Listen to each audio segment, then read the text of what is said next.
Greetings, dear subscribers and casual listeners of my channel. Today we talk about curious details hidden in the books but omitted from the films. These are facts that don't contradict the movie universe but help us understand the story on a deeper level. In past episodes, we've already uncovered what happened to Dudley's tale, where Aragog's offspring came from, why Kreacher obeyed Harry, and much more. Today you'll learn what secrets the wizarding world and its heroes hide, why wizards are not all-powerful, how Hermione managed without the time-turner, what became of Buckbeak, what dark secret the night bus conductor kept, and how Wormtail was truly guilty of the Potter's death. Enjoy the video. Number 1. Limitations for wizards. Despite their incredible powers, wizards are not omnipotent. Their world is also bound by rules and restrictions. Many injuries caused by spells remain permanent. George Weasley never regained his ear, and Lockhart's memory could never be restored. In Deathly Hallows, Hermione mentions the 5 principal exceptions to Gamp's law of elemental transfiguration. Only one of them is officially known. It is impossible to create food out of nothing. It can only be summoned, transformed, or multiplied if it already exists. That's why even the Room of Requirement couldn't provide food for the rebels. You can't conjure food out of thin air. You can summon it if you know where it is. You can transform it. You can increase the quantity once you've already got some Harry Potter and the Deathly Hallows. As for the other 4 exceptions, fans can only speculate, but the very idea that even magic has boundaries makes the Potter world feel far more realistic. Number 2, without the time-turner. Hermione's thirst for knowledge was boundless. In her 3rd year, she decided to attend every single class, including Muggle studies, even though, having grown up in a Muggle family, she hardly needed it. To help this gifted student, Professor McGonagall secured a rare artifact from the Ministry, the time-turner. Thanks to it, Hermione could be in 2 places at once. But even with this tool, the workload proved unbearable. So what happened when she stopped using it? Quite simply, Hermione dropped divination and Muggle studies. I had a talk with Professor McGonagall today. I've decided to give up Muggle studies, Harry Potter and the Prisoner of Azkaban. By letting go of subjects she found useless, she returned to a normal rhythm and still remained one of Hogwarts' brightest students. Number 3. The fate of the fugitive. In the films, Buckbeak's story seems to end with his escape alongside Sirius, but the books reveal much more. After the events of Prisoner of Azkaban, the Hippogriff settled at Grimmauld Place, living in the old room of Sirius's mother. Sirius himself fed and cared for him, though the films never show this. I've been feeding Buckbeak. I keep him upstairs in my mother's bedroom. Harry Potter and the Order of the Phoenix. When Sirius died, Buckbeak passed on to Harry. But Harry gave him back to Hagrid, letting his old friend care for his beloved creature again. Even in the Battle of Hogwarts, Buckbeak played a vital role. Alongside the Thestrals, he helped attack the Giants. The same Hippogriff who nearly tore Malfoy's arm became an ally in the wizarding world's greatest battle. Number 4. The Conductor's Secret. In the films, Stan Shunpike appears only briefly as the night bus conductor, but the books tell a much darker story. In Half-Blood Prince, he is arrested for aiding Death Eaters. The charge came after careless boasts in a pub, where Stan tried to sound important by repeating talk of dark plans. No one truly believed he was guilty, but the Ministry needed to show it was doing something. Later, in Deathly Hallows, he escapes from Azkaban with other prisoners. That's when Harry notices his vacant look, hinting at the Imperious Curse. Most likely, Stan was controlled against his will, turned into a pawn in a war he never wanted to join. Number 5. The Rat's Betrayal. Finally, we return to the most tragic tale. In Prisoner of Azkaban, we're led to believe that Sirius Black was the traitor, but the truth is darker. It was Peter Pettigrew at Wormtail, hiding as Ron's pet rat. Dumbledore cast the Fidelius charm on the Potter's home. Its secret could be held by only one person, the secret keeper. At first that was supposed to be Sirius, but he convinced his friends to choose Pettigrew instead, thinking this would trick Voldemort. I might as well have killed them. In the end, I persuaded Lily and James to change the plan. Harry Potter and the Prisoner of Azkaban. But Peter was already serving the Dark Lord. He revealed the secret at once, betraying those who trusted him. To everyone else, Sirius looked guilty. He was found near Pettigrew's remains. Only a finger, and the wreckage of a street after an explosion.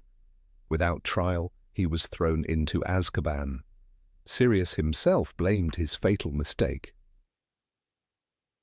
Thus, one misguided decision cost James and Lily Potter their lives. Number 6. Dumbledore's private life.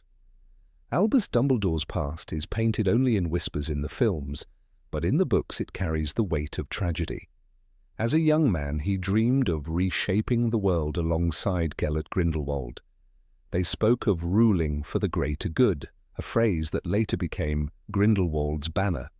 But their shared vision ended in violence.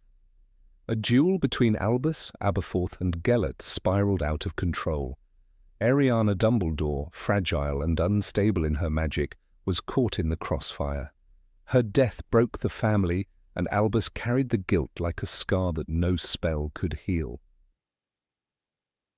This secret explains the choices of the man we meet decades later.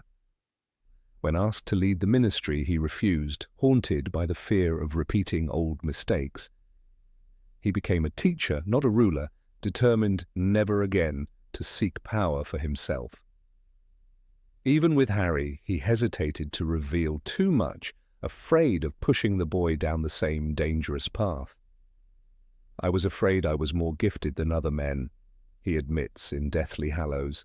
That confession strips away the image of a flawless headmaster and leaves us with something far more human, a man who once stood at the edge of darkness and spent his life trying to keep others from falling there too. Number 7. Snape and the Potion Secrets. The films show Harry using the Half-Blood Prince's textbook to outperform even Hermione, but they never explain why those scribbles matter. In the book, Snape had rewritten entire recipes. He crossed out instructions, added notes in the margins, and transformed difficult potions into something far safer and more effective.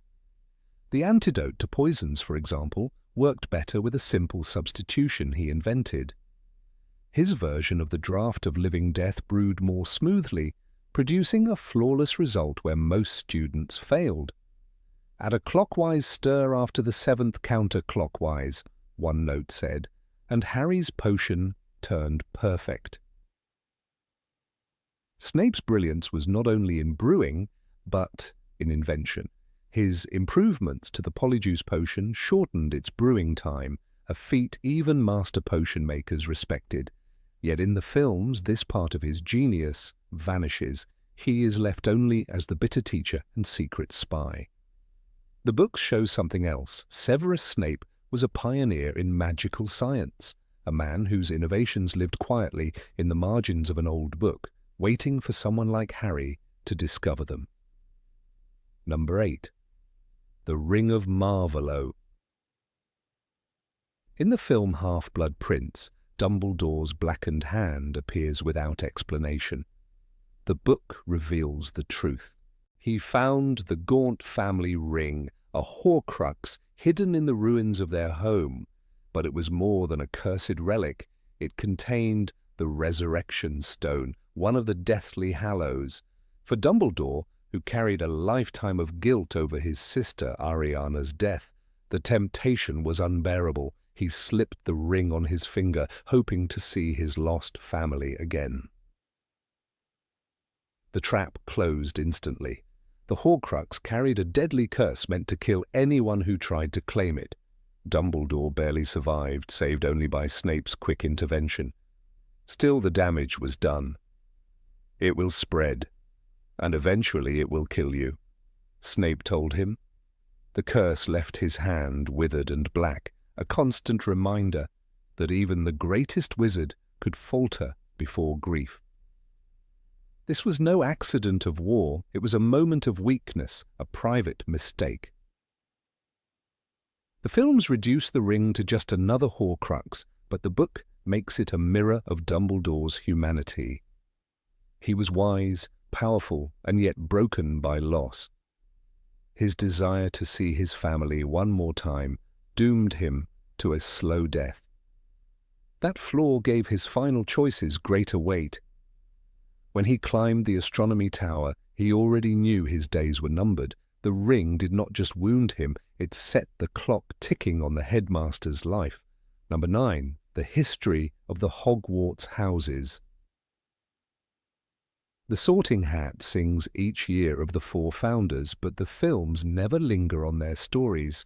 Helga Hufflepuff, gentle and fair, promised to teach all the rest, taking in those overlooked by others. Rowena Ravenclaw prized wit and creativity, and her lost diadem became one of Voldemort's Horcruxes. "Wit beyond measure is man's greatest treasure," the diadem declares, turning a piece of school legend into a weapon of war. These details make the founders more than names, they shape the very soul of Hogwarts. Yet the shadow falls on Salazar Slytherin. He alone demanded that students be of pure magical blood, a belief that poisoned the school for centuries. His quarrel with Godric Gryffindor was fierce, and when he left Hogwarts he left behind a secret, the Chamber of Secrets. Within it he hid a basilisk to purge those he despised. "Only the true heir of Slytherin can unseal the chamber," the legend whispered, and it haunted the castle for 1,000 years until Tom Riddle proved it true. The rivalry of Gryffindor and Slytherin in the films looks like schoolyard competition, but in the books it carries the weight of the founders' conflict, ideals clashing long after their deaths. Every Quidditch match, every insult between students, echoes that original division. To know their stories is to see Hogwarts not just as a castle, but as a living legacy of harmony and fracture. Number 10. The Fate of Dudley. Dudley Dursley begins the story as the spoiled tyrant of Privet Drive, a boy who mocks Harry at every turn. The films capture his bullying but never show his change. In Deathly Hallows, when the Dursleys prepare to leave their home under the protection of the Order, Dudley does something no one expects. He turns to Harry and says, "I don't think you're a waste of space." It is a simple line, but in the context of their years together, it lands like thunder. The scene in the book is quiet and awkward, yet powerful. Petunia fusses, Vernon blusters, but Dudley lingers. He shakes Harry's hand, hesitant but sincere. Rowling describes Harry's surprise as he realizes his cousin truly means it. After a lifetime of cruelty, this small gesture is a bridge. It is the first time Dudley acknowledges Harry not as a freak, but as family. Rowling later confirmed in interviews that this moment was not the end. Harry and Dudley never became close, but they did maintain occasional visits. Their children would meet, and though the gatherings were stiff and formal, they happened. The cousins would see each other enough to not be strangers, Rowling explained. This detail turns Dudley's words into more than politeness. It was the beginning of peace. The films cut the handshake, cutting also the arc of Dudley's growth. Without it, he remains frozen as the bully who never changes. In the book, however, he becomes something else, a symbol of the possibility of change, however small. His final words to Harry show that even the deepest prejudice can crack, leaving room for something better. Number 11, Bill and Fleur's Wedding. The wedding of Bill Weasley and Fleur Delacour is one of the brightest scenes in the books, yet in the films it lasts only moments. In the novel Deathly Hallows, Rowling paints it as a celebration filled with music, magic, and colour. Characters from across the wizarding world gather under a golden marquee in the garden of the Burrow. Victor Crumb dances with guests, Aunt Muriel gossips in the corner, and Luna Lovegood drifts through the crowd in her dreamy way. It is a rare moment of joy before the storm, a reminder that life continues even on the edge of war. But this wedding is more than a party. It is proof of how far Fleur had come in the eyes of the Weasley family.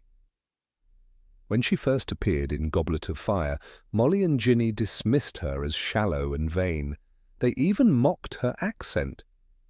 Yet Fleur's love for Bill shattered those doubts. After Fenrir Greyback left Bill scarred by his attack, she stood firm. "I am good-looking enough for both of us," she declared in Half-Blood Prince. That single line silenced Molly, who finally saw her strength. At the wedding, this acceptance is complete. Fleur wears robes of white and silver, and Molly treats her with warmth for the first time. The union is not just of two people, but of two families. Even the presence of the Delacour from France shows how Voldemort's shadow stretches beyond Britain.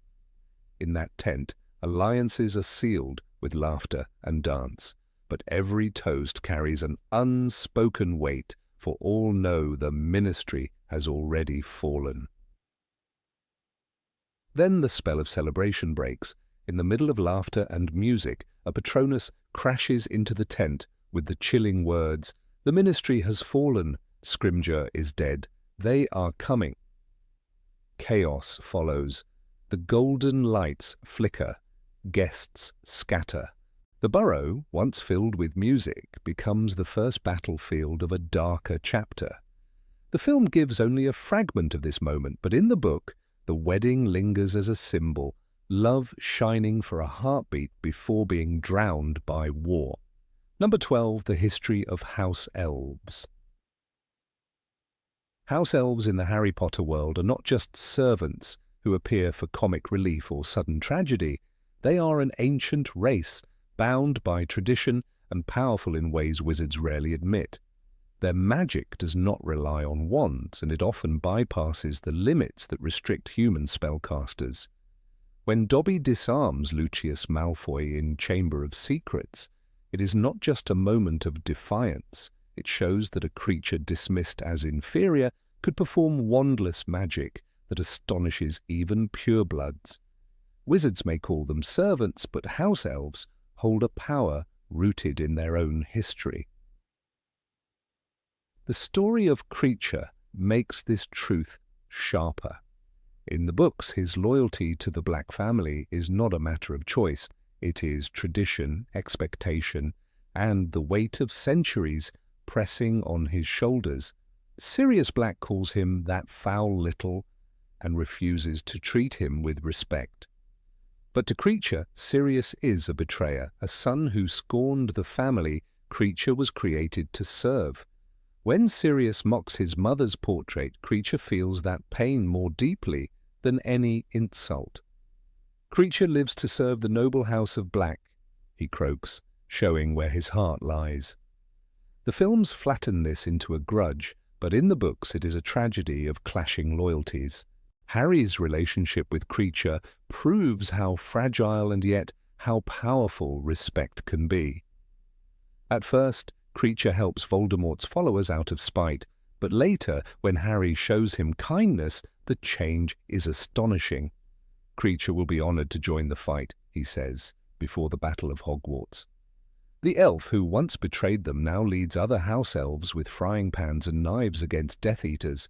It is not magic that shifts him, it is dignity, something the wizarding world too often denies.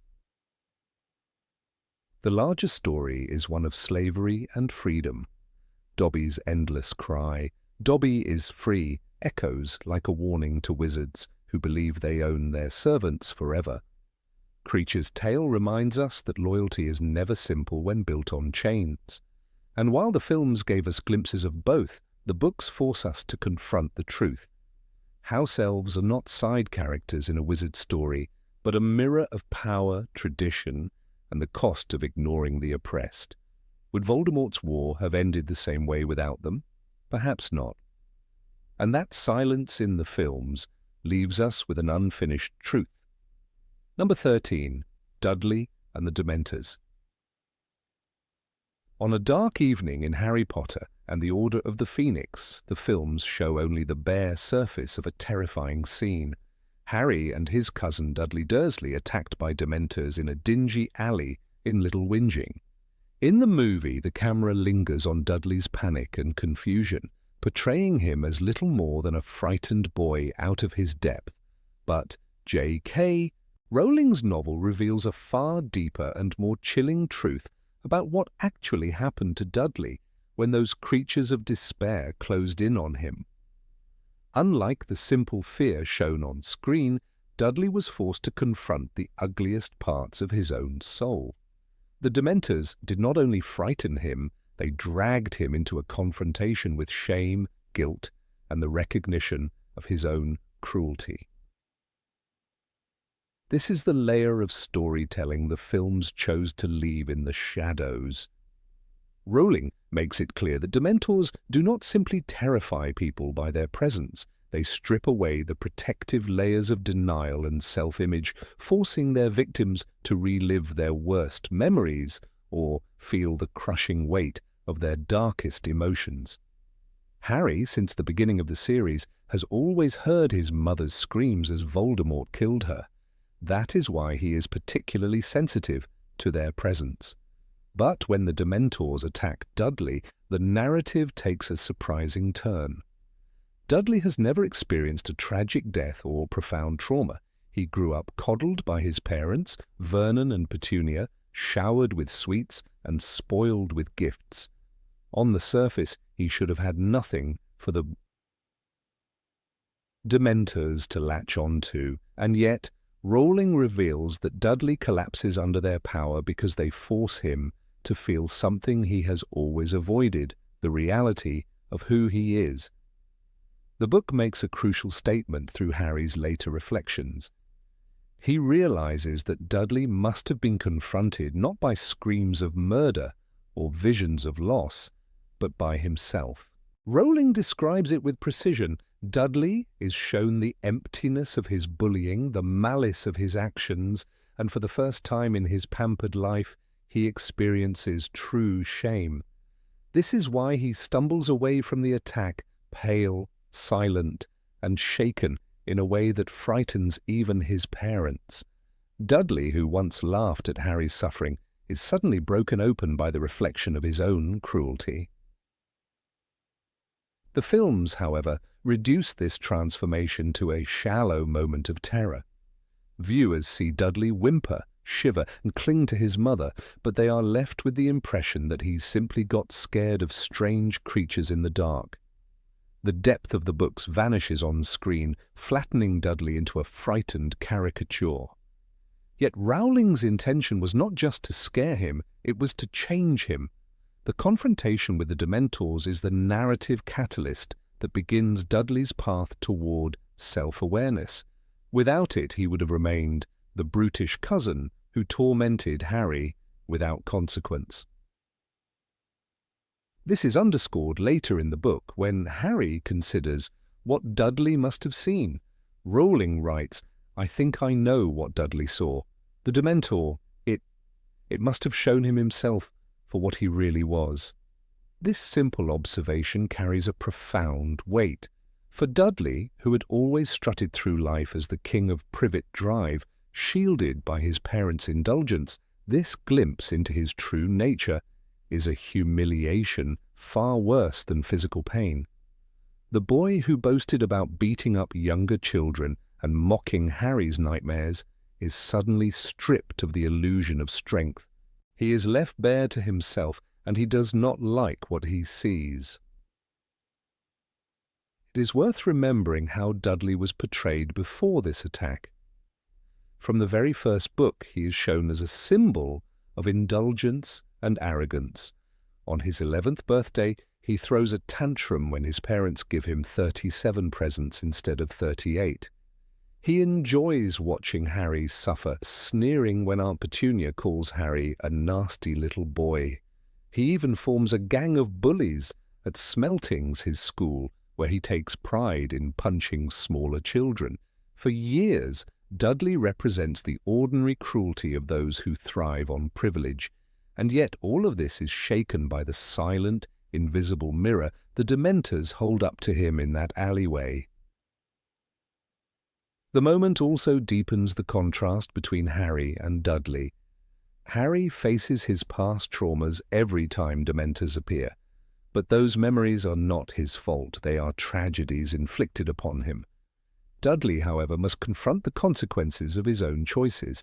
When Dementors draw out despair, they do not invent horrors, they expose what already lies within. Dudley's shame is entirely his own. This is why the scene is so pivotal. For the first time, Dudley is forced to realize that his cruelty was not harmless play, but a reflection of a darker self. Rowling's decision to write this was not random. In interviews, she has explained that Dudley's encounter with the Dementors was her way of showing that even the most privileged and spoiled characters can be forced to grow when stripped of their defenses. She noted that Dudley saw himself exactly as he really was, and he was ashamed. This is an extraordinary detail, because it implies that the attack was less about physical danger and more about moral awakening. The Dementors, in a twisted way, gave Dudley his first lesson in empathy. Number 14, The Secret of Professor Binns. Professor Cuthbert Binns is one of the strangest figures in the Harry Potter universe, and yet for millions who only know the story through films, he does not exist at all. In the books, he is the sole ghost teacher of Hogwarts, an unchanging presence who embodies both the monotony of history lessons and the uncanny reality of death lingering among the living. His exclusion from the films is not merely the trimming of an unnecessary side character, but the erasure of an important symbol. J.K. Rowling crafted him as a reminder that in the magical world, the mundane still thrives, and even the presence of ghosts cannot make a bad lecture any less dull. His existence holds deeper weight than it first appears, and when the films chose to silence him, a subtle yet crucial thread in the tapestry of Hogwarts life disappeared. Binns is introduced in the books not with grandeur or mystery, but with a peculiar legend whispered by the students. He had been a very old man, a wizard, who lived long past his prime, and one evening he dozed off by the staff-room fire and never woke up. Yet his spirit rose the next day, gathered his notes, and shuffled through the classroom wall to continue teaching as though nothing had happened. Rowling writes with deliberate irony that Professor Binns had left his body behind but still lectured on. This detail is haunting and comical at once. It is a story about death so casual that even the deceased seems unaware of it. He remains trapped in his routine, condemned not by a curse or punishment, but by habit. In Harry Potter and the Chamber of Secrets, Binns has one of his few moments in the spotlight. It is he who delivers the story of Salazar Slytherin, the rift among the founders, and the whispered legend of the Chamber of Secrets. The students beg him to explain after the rumor of the chamber spreads through the school, and though at first he resists, dismissing it as nonsense, he eventually yields. He narrates, in his dry tone, the founding of Hogwarts and Slytherin's wish that only pure bloods be admitted. He describes how the chamber was supposedly built, hidden away, waiting for the true heir of Slytherin to return and unleash its monster. Hermione, Harry, and Ron sit through his lecture, and though he insists it is a foolish story, his words give them the first concrete clue in their dangerous search. The irony is sharp. The most lifeless professor in the school is the one who breathes life into one of its deadliest secrets. Without his lecture, Harry and his friends would never have known where to begin. Rowling emphasizes this paradox deliberately. A teacher who never notices his own death, who drones endlessly until students fall asleep at their desks, suddenly becomes the mouthpiece for one of Hogwarts' greatest legends. The juxtaposition adds a layer of absurdity, reminding the reader that even boredom can hide truth. The films chose to hand this moment to Professor McGonagall. In Chamber of Secrets, it is she who explains the myth of the chamber to her class, her stern authority shaping the exposition. It works cinematically, but something vital is lost. McGonagall is a commanding presence, filled with drama, while Binns, in the book, delivers it with dismissive indifference.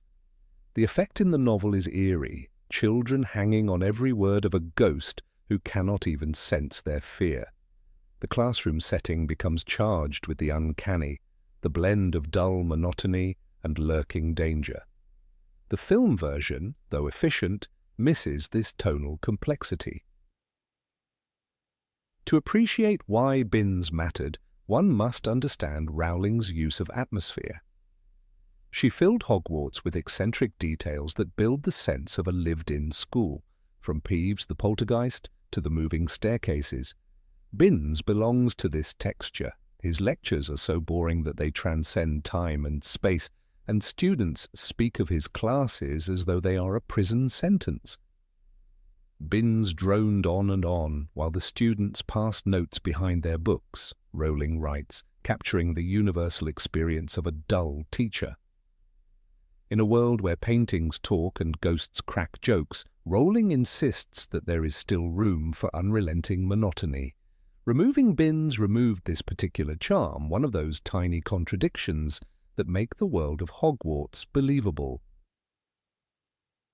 There is also a thematic richness in his ghostliness.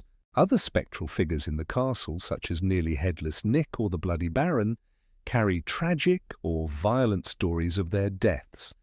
They hover as reminders of unfinished business or punishment. Binns, however, has no tragedy. He is a ghost simply because he forgot to notice that he died. His afterlife is neither glorious nor horrifying. It is bureaucratic, routine, and absurd. In a series filled with prophecies, heroic deaths, and sacrificial ghosts, Binns is comic relief and a sobering counterpoint. He is the ghost of mediocrity, proof that not all magic transforms.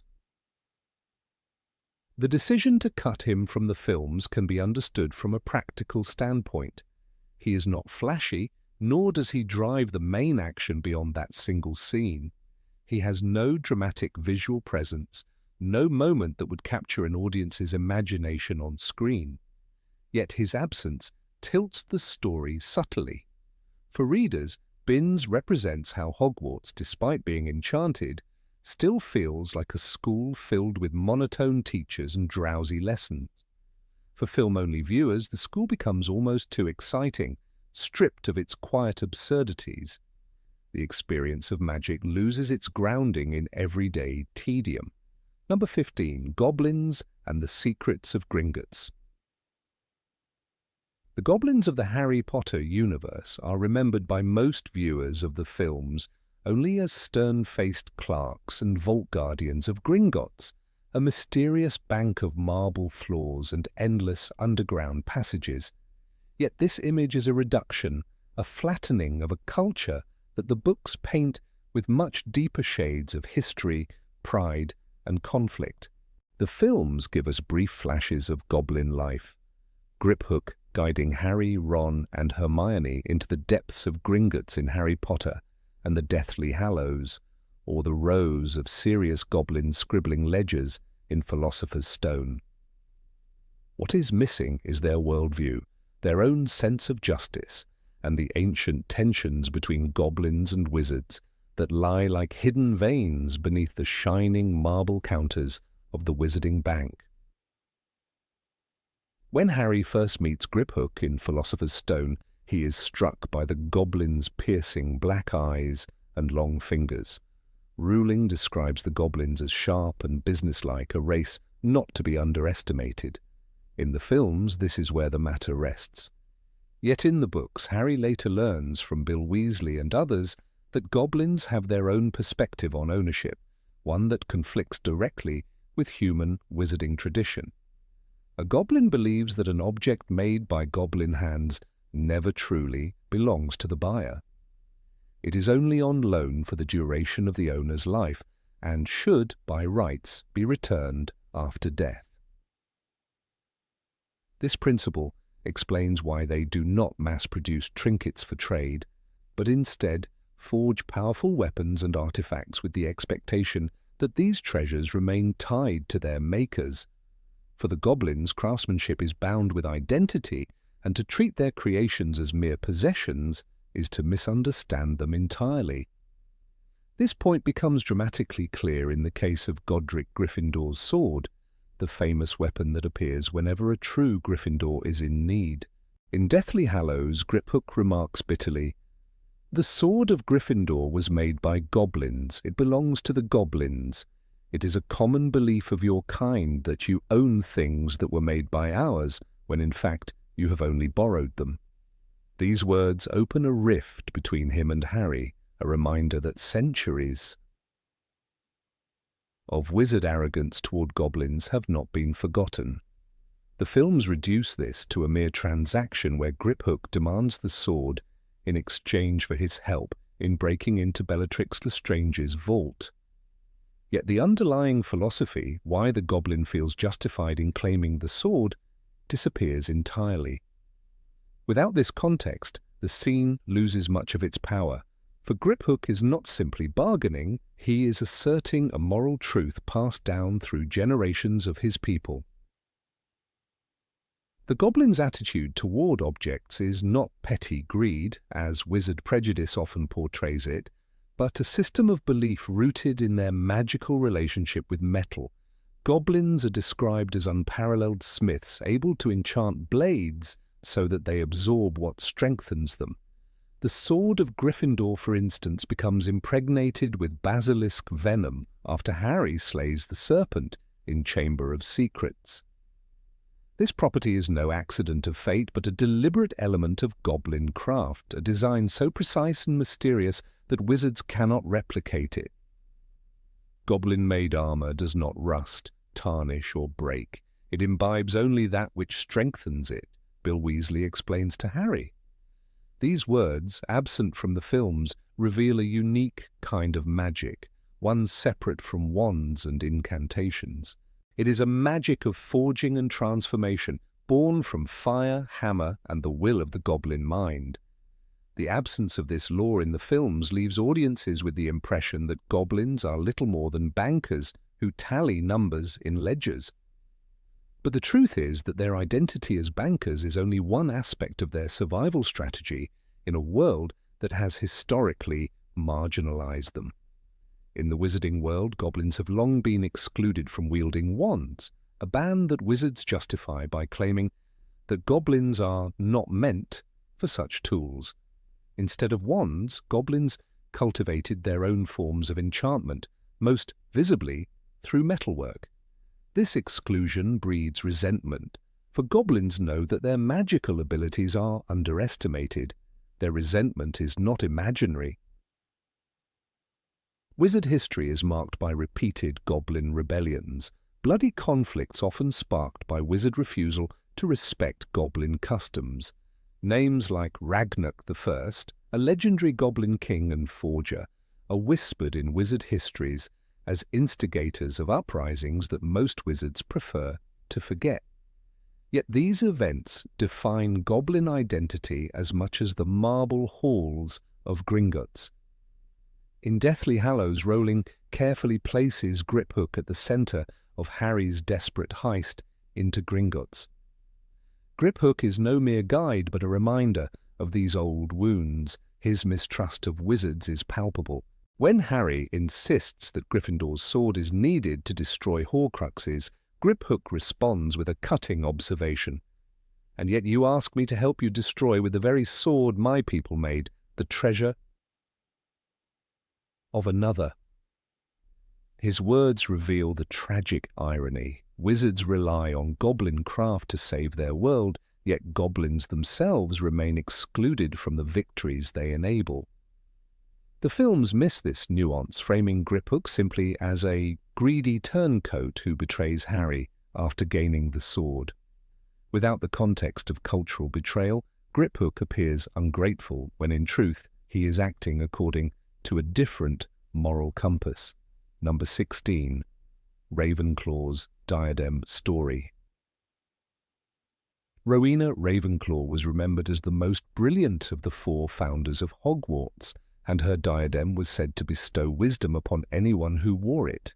Yet behind this object lay a story of betrayal, sorrow, and loss that the films only hint at in passing.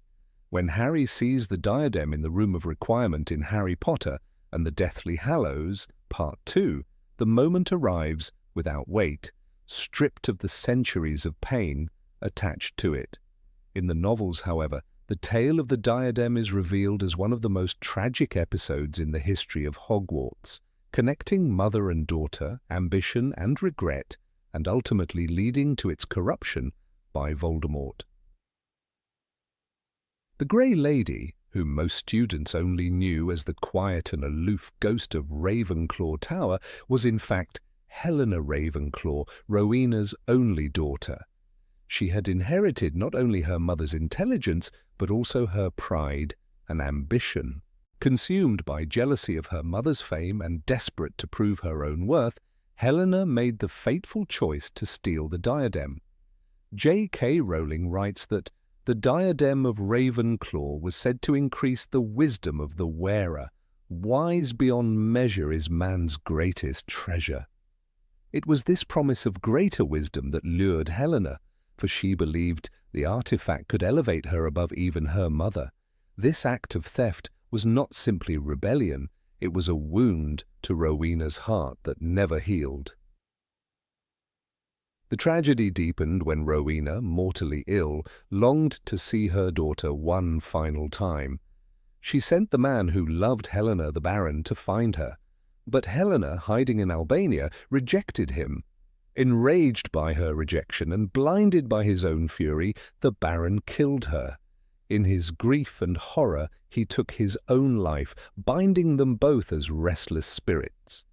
This is why the bloody Baron is forever silent and drenched in ghostly blood, chained to his crime, while Helena lingers as the sorrowful Grey Lady.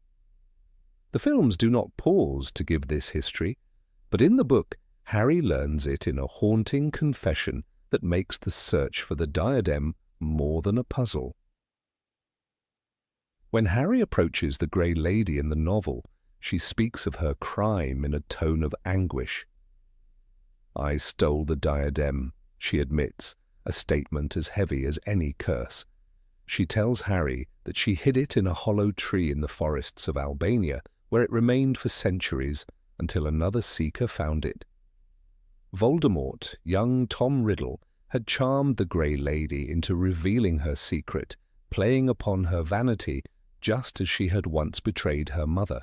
It is striking that the same ambition that led Helena to steal the diadem led her centuries later to betray it again, this time into the hands of the darkest wizard in history. The diadem was not just a crown of silver and jewels, it was the symbol of Rowena Ravenclaw's ideal, wisdom above all. But wisdom can be corrupted when combined with pride. Helena's theft stained the relic with her guilt, and Voldemort's act of transforming it into a Horcrux sealed its tragic fate. He took an artifact of enlightenment and turned it into a vessel for his fragmented soul, burying knowledge beneath darkness. When Harry finally sees it among the piles of forgotten things in the Room of Requirement, its brilliance is dimmed, the silver tarnished by centuries of dust and evil magic. The film gives us only the object, the book gives us its soul. This deeper history reshapes how we see Harry's quest. His ability to defeat Voldemort depends not just on courage, but on listening to the dead, respecting the past, and learning from the mistakes of others. In speaking with Helena Ravenclaw, Harry shows humility. He does not demand answers, but listens to her pain. This moment highlights a crucial theme. The sins of the past haunt the present, and only by understanding them can one hope to move forward. Without Helena's confession, Harry would never have known where Voldemort had hidden the Horcrux. Without the recognition of sorrow, victory would have been impossible. The book's detail also elevates the diadem beyond a mere plot device. Consider how Helena's words echo Voldemort's manipulation. He was smooth, he was clever, he knew what to say. These phrases reveal the danger of flattery and deception, the same tools Voldemort used to recruit Death Eaters and manipulate the Ministry. Helena's confession is not only personal, it is a warning about how evil often disguises itself as charm. The films, in skipping this, remove a vital example of Voldemort's power, his ability to corrupt through words as much as through fear. The room of requirement where the diadem ends its journey is itself a symbolic resting place. It is a chamber of hidden things where students have concealed objects for centuries. The diadem, the stolen crown of Ravenclaw, hidden first by Helena and later by Voldemort, lies in a room that thrives on secrecy. It is almost poetic that the artifact tied to pride and concealment should end up among the forgotten relics of Hogwarts. When Harry finds it there, the act is not only discovery, it is a confrontation with the layers of hidden history buried within the castle itself. One cannot ignore the emotional weight Helena's story adds to the battle against Voldemort. For Helena, eternity is penance, carrying the burden of her betrayal. For Harry, who lost his parents to betrayal, her tale is painfully familiar. The Grey Lady's sorrow reflects what happens when love is twisted by ambition and pride. In understanding her suffering, Harry is reminded once more of the cost of Voldemort's choices and of the choices that every witch and wizard must make between selfishness and sacrifice. The films, in presenting the diadem as just another Horcrux to be destroyed, reduce the moment to mechanics. Yet the book's depth shows how each Horcrux is not only a vessel of Voldemort's soul, but also a mirror of human weakness. The locket was tied to the cruelty of Slytherin's heirs, the cup to Hufflepuff's loyalty betrayed, and the diadem to Ravenclaw's wisdom perverted by pride. These objects are not random, they are carefully chosen, each a dark reflection of the very virtues the founders sought to preserve. By omitting Helena's story, the films flatten the diadem into an object, stripping away its tragedy and symbolism.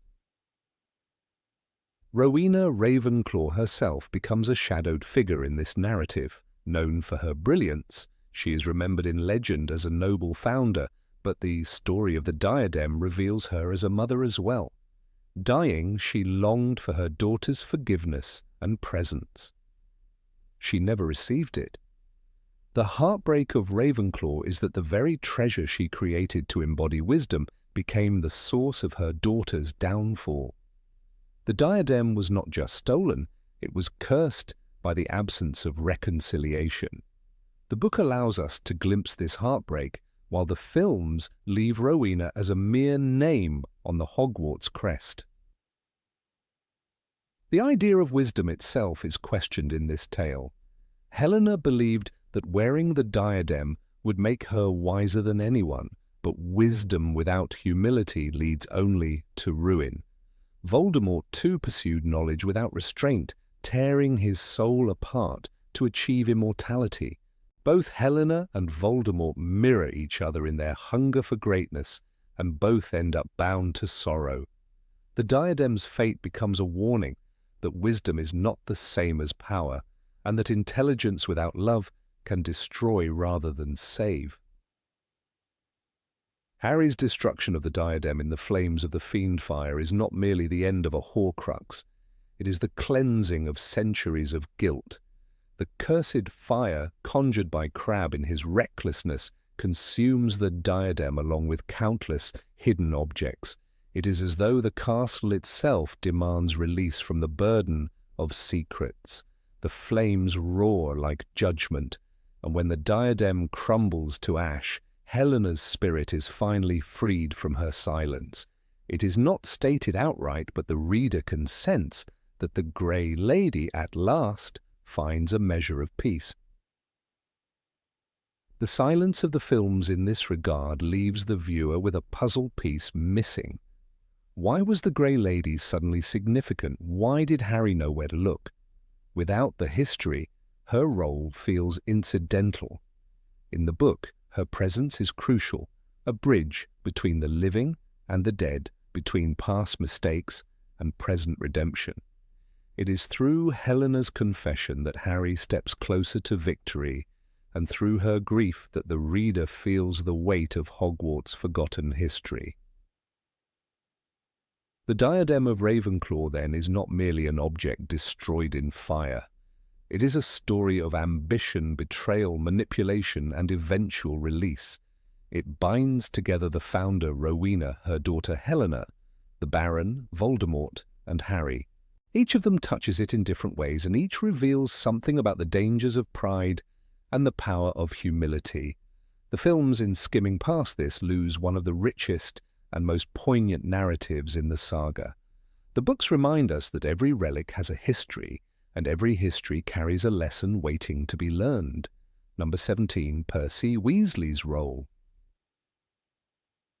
Of all the many threads that weave through J.K. Rowling's story, Percy Weasley is one that the films quietly trimmed until it became nearly invisible, leaving only the faint outline of a character whose choices in the novels carried enormous weight.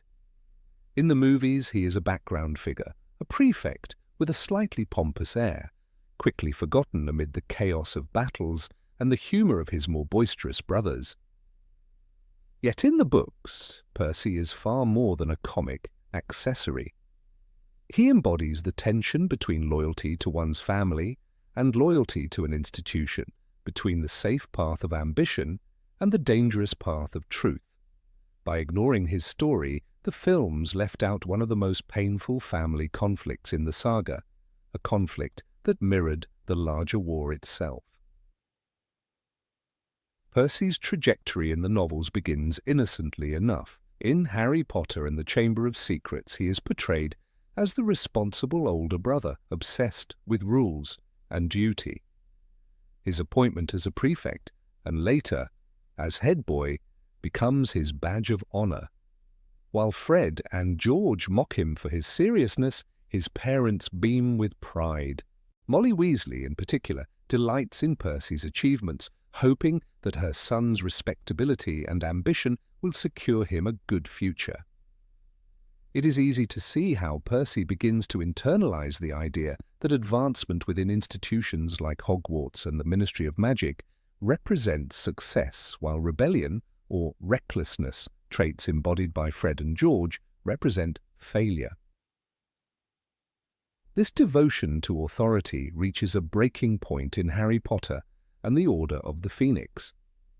The Ministry of Magic, under Cornelius Fudge, begins its campaign to discredit Albus Dumbledore and Harry Potter, painting them as liars and troublemakers.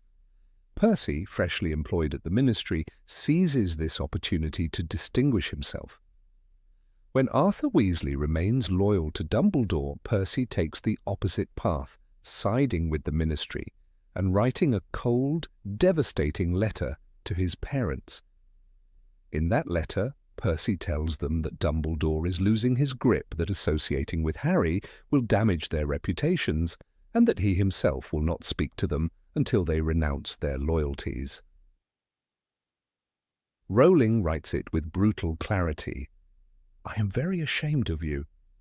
If you are determined to align yourselves with Dumbledore, then I have no choice but to consider you enemies too. These words shatter the family, and the films never allow audiences to hear them. The impact of this estrangement is immense within the books. Percy does not simply distance himself, he severs ties completely. At Christmas, when the Weasleys gather at Grimmauld Place, Percy does not come home. Instead, he sends back the jumper Molly knits him each year, a gesture that cuts her to pieces.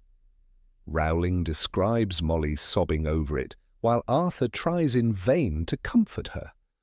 Ron fumes with anger, Fred and George spit out venom, and even Ginny, normally gentle with her brothers, is filled with quiet rage. The absence is not merely noted, it is felt in every corner of the family dynamic. By removing this thread, the films stripped the Weasleys of one of their most human and relatable struggles, that even in a loving family, rifts can open when ideology and ambition take precedence over love. Percy's betrayal also deepens the story's exploration of truth and denial. While his family fights alongside Harry, Percy clings stubbornly to the Ministry's propaganda. He attends events that glorify the Ministry's stance, even appearing in the Daily Prophet as one of its proud young employees. His career-minded loyalty blinds him to the reality of Voldemort's return. It is not cowardice in the ordinary sense, but a desperate attempt to preserve his place in a system that rewards obedience. The films, which focus on more cinematic displays of courage and betrayal, never show this quieter, more insidious form of complicity, one that echoes the way real societies fracture under authoritarian pressure. When Percy finally returns, his reappearance is not a light-hearted reconciliation, but a gut-wrenching moment of truth. In Harry Potter and the Deathly Hallows during the Battle of Hogwarts, Percy bursts into the Great Hall where the Weasleys have gathered. He declares his remorse with a ferocity that surprises everyone. "I was a fool. I was a pompous prat. I was an idiot. I was wrong, Dad." Rowling does not spare him. She makes Percy acknowledge every ugly word he had once hurled at his family. And yet, the moment is not played for comedy. It is one of the rare times where Percy's rigid dignity shatters, and in its place is raw sincerity. He chooses family over institution at the very hour when it matters most, but the novels underline the painful cost of his absence during the years of war. This is where the tragedy deepens beyond repair. Fred Weasley, Percy's loudest critic and most relentless teaser, fights side by side with his older brother for the first time in years. In a moment that briefly bridges their conflict, Fred laughs with Percy after hearing a rare joke from him. The joy of reconciliation glimmers only for seconds before Fred is killed in the explosion that follows. Rowling writes with cruel precision, and Fred's eyes stared without seeing, the ghost of his last laugh still etched upon his face. For Percy, this is a punishment more searing than any public humiliation. He collapses beside Fred's body, howling with grief, and no amount of apologies can erase the years lost. The films never capture this, and so they rob audiences of one of the saga's sharpest reminders, that reconciliation delayed can sometimes come too late. The absence of this storyline in the films makes Fred's death feel different. In the books, Fred's death is not only a blow to the reader's heart, but also a bitter twist of fate for Percy. Their estrangement and sudden reconciliation give the death a depth that resonates beyond the battlefield. The films, by cutting this arc, reduce Fred's death to a general tragedy of war rather than the culmination of years of familial conflict. The audience mourns, but they do not feel the knife twisting as the readers do when they see Percy's agony. The choice to omit this story simplified the Weasley family, making them a united comic relief until the end, when in truth they were a family scarred by division. Another cost of ignoring Percy's arc is the lost exploration of ambition's darker side. Percy is not evil, nor does he seek power for malicious ends. He seeks approval, stability, and advancement, the things many readers might themselves desire. His tragedy lies in choosing those desires over truth and family. By showing him as a symbol of how ordinary ambition can slide into betrayal, Rowling grounds her magical war in human flaws. The films, however, prefer the clearer lines of good and evil, where characters like Umbridge or Voldemort embody corruption outright. Percy's quieter, more relatable. Failings vanish, and with them the chance for audiences to confront uncomfortable questions about loyalty and personal gain. The books also use Percy to mirror the larger wizarding world. Just as Percy chooses the ministry over his family, so too do many witches and wizards choose to believe the ministry's lies rather than accept Voldemort's return. Percy is the microcosm of that denial. His journey from loyal son to estranged employee to penitent brother maps onto the society's journey from blindness to acknowledgement to resistance. Without Percy's story, the films lose one of Rowling's sharpest metaphors for the dangers of clinging to comfortable lies. It is worth considering how Percy's story resonates with readers beyond the world of Harry Potter. Families divided by politics, careers, or ideology are not rare. Percy's cold letter and Molly's tears echo real households where children and parents find themselves on opposite sides of an ideological divide. The moment he throws away his mother's handmade jumper is not just a fictional act of cruelty, but a reflection of how ambition and pride can corrode bonds of love. The fact that Percy eventually returns does not erase the wound. It merely shows that forgiveness, when it comes, is both healing and unbearably painful. In many ways, Percy's arc also reshapes our understanding of the Weasley family. Too often in the films, the Weasleys are portrayed as a single unit, warm and unified, the comic antidote to Harry's loneliness. The novels, through Percy, remind us that even in loving families, fractures exist. Arthur and Molly are not simply charming parents, they are also a mother and father torn apart by the loss of a son's affection. Ron is not just the loyal friend, he is also the younger brother living in the shadow of a painful family split. By erasing Percy's rebellion, the films simplified the Weasleys into symbols of harmony rather than presenting them as the complicated, realistic family Rowling wrote. Perhaps the most heartbreaking consequence of Percy's storyline lies in timing. He returns at the very end, reconciles, and then immediately loses a brother. The brevity of his reunion with Fred is cruel, but it gives the books a note of realism often absent from fantasy. Life does not wait for reconciliations, and war does not respect the timelines of healing. Percy's screams over Fred's body are not only the cries of grief, but the cries of regret. Readers are forced to reckon with the weight of choices made too late, a theme as powerful as any spell or prophecy. One can only imagine how powerful this would have been on screen. The cold letter read aloud, Molly's tears, Percy's proud appearances in The Prophet, the moment of reunion in the Great Hall, and the devastation at Fred's death. These scenes would not only have given Percy depth, but also magnified the emotional stakes for the entire Weasley family. Instead, audiences were left with the illusion of unity, never seeing how fragile that unity truly was. In the end, Percy Weasley's story reminds us that the war against Voldemort was not fought only on battlefields with wands and curses. It was fought in living rooms, at dinner tables, in the silences between family members, and in the choices of individuals torn between loyalty and ambition. By sidelining Percy, the films left behind one of the saga's most painfully human truths: that sometimes the deepest wounds are inflicted not by enemies, but by those we love most. Number 18. The Secret of Filch. Argus Filch, as seen in the films, often appears to be nothing more than a petty villain lurking in the shadows of Hogwarts' grand halls. He stomps through corridors with his ever-loyal cat, Mrs. Norris, catching students in the act of breaking curfew or sneaking into forbidden areas. The movies highlight his obsession with punishments and his almost gleeful attitude toward students' suffering.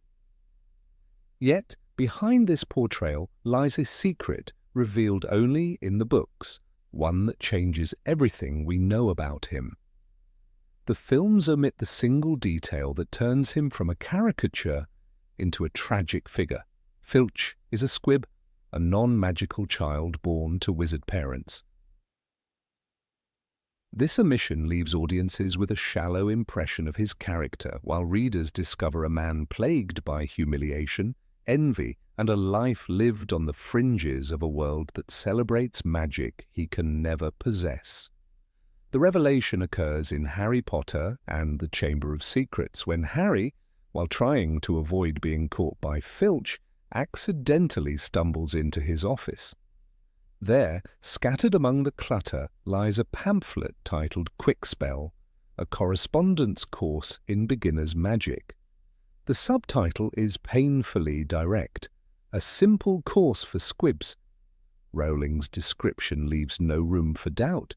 Harry realizes with surprise that Filch has been secretly trying to learn magic, clutching at the faint hope that he might one day bridge the gap between himself and the magical.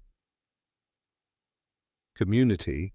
This discovery explains not only his bitterness but also his constant, almost obsessive need to assert authority over students who, even in their first year, wield powers he could never master.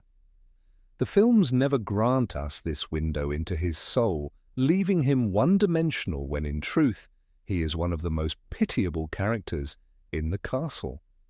The detail of Filch's squib identity reshapes the reader's perception of his every action. His harshness toward students, his sneering disdain for laughter and pranks, and his vengeful hunger for punishment take on a new meaning. He despises not only their mischief but also the reminder of their magical ability, something denied to him since birth. His envy festers into cruelty, and his bitterness grows with each generation of witches and wizards passing through Hogwarts. When Draco Malfoy mocks Hermione as a mudblood, the insult drips with prejudice, yet even Hermione, who comes from non-magical parents, holds real power. Filch, on the other hand, is the one truly powerless figure in the castle. Surrounded by moving staircases, talking portraits, and spells cast casually by children, he is forced to live each day in an environment where his deficiency is constantly displayed. His punishments, therefore, become his only way to claim authority. Consider how Rowling paints this dynamic when Filch is seen prowling the corridors with Mrs. Norris. While students laugh at him or dread his footsteps, the reality is that Filch relies on his cat as his eyes and ears because he lacks the magical means to monitor the castle. He cannot summon a spell to detect rule breakers. Instead, he depends on Mrs. Norris, whose keen senses provide what his own absence of magic cannot. When she is petrified by the basilisk in the second book, Filch is devastated, but not simply out of affection for his pet. He has lost his only true companion and the one creature who gave him a semblance of control over Hogwarts life. This detail emphasizes his isolation, underscoring that his cruelty is rooted in insecurity and loneliness. The pamphlet Quick Spell is not only a symbol of Filch's secret shame, but also of his desperate longing. Rowling describes it in painfully comic detail, mocking in tone yet cutting in significance. The instructions are simplistic for beginners, and with glowing testimonials from supposed satisfied customers. The very idea that such a pamphlet could turn a squib into a wizard is laughable, and Harry, upon finding it, sees it as embarrassing. But for Filch, the existence of that course is his lifeline, his last chance to escape the ridicule of being the caretaker without powers. The discovery that even this hope is hollow adds a tragic dimension to his story, for it reveals how deeply he yearned to belong, only to be crushed by the impossible reality of his condition. Filch's relationship with the students is therefore not merely sadistic glee. His rage toward Fred and George Weasley, for example, makes more sense in this context. The twins embody the joy of magic, using it with creativity, humor, and rebellion. To Filch, they are living reminders of everything he cannot do, flaunting their powers in ways that sting his pride. His anger toward them escalates beyond normal annoyance because they personify the magical freedom forever closed to him. The films reduce this to comedic moments, showing Filch chasing them through halls, but without the context of his squib status, the bitterness behind his obsession vanishes. The books also allow readers to glimpse how Hogwarts itself would be a torment for him.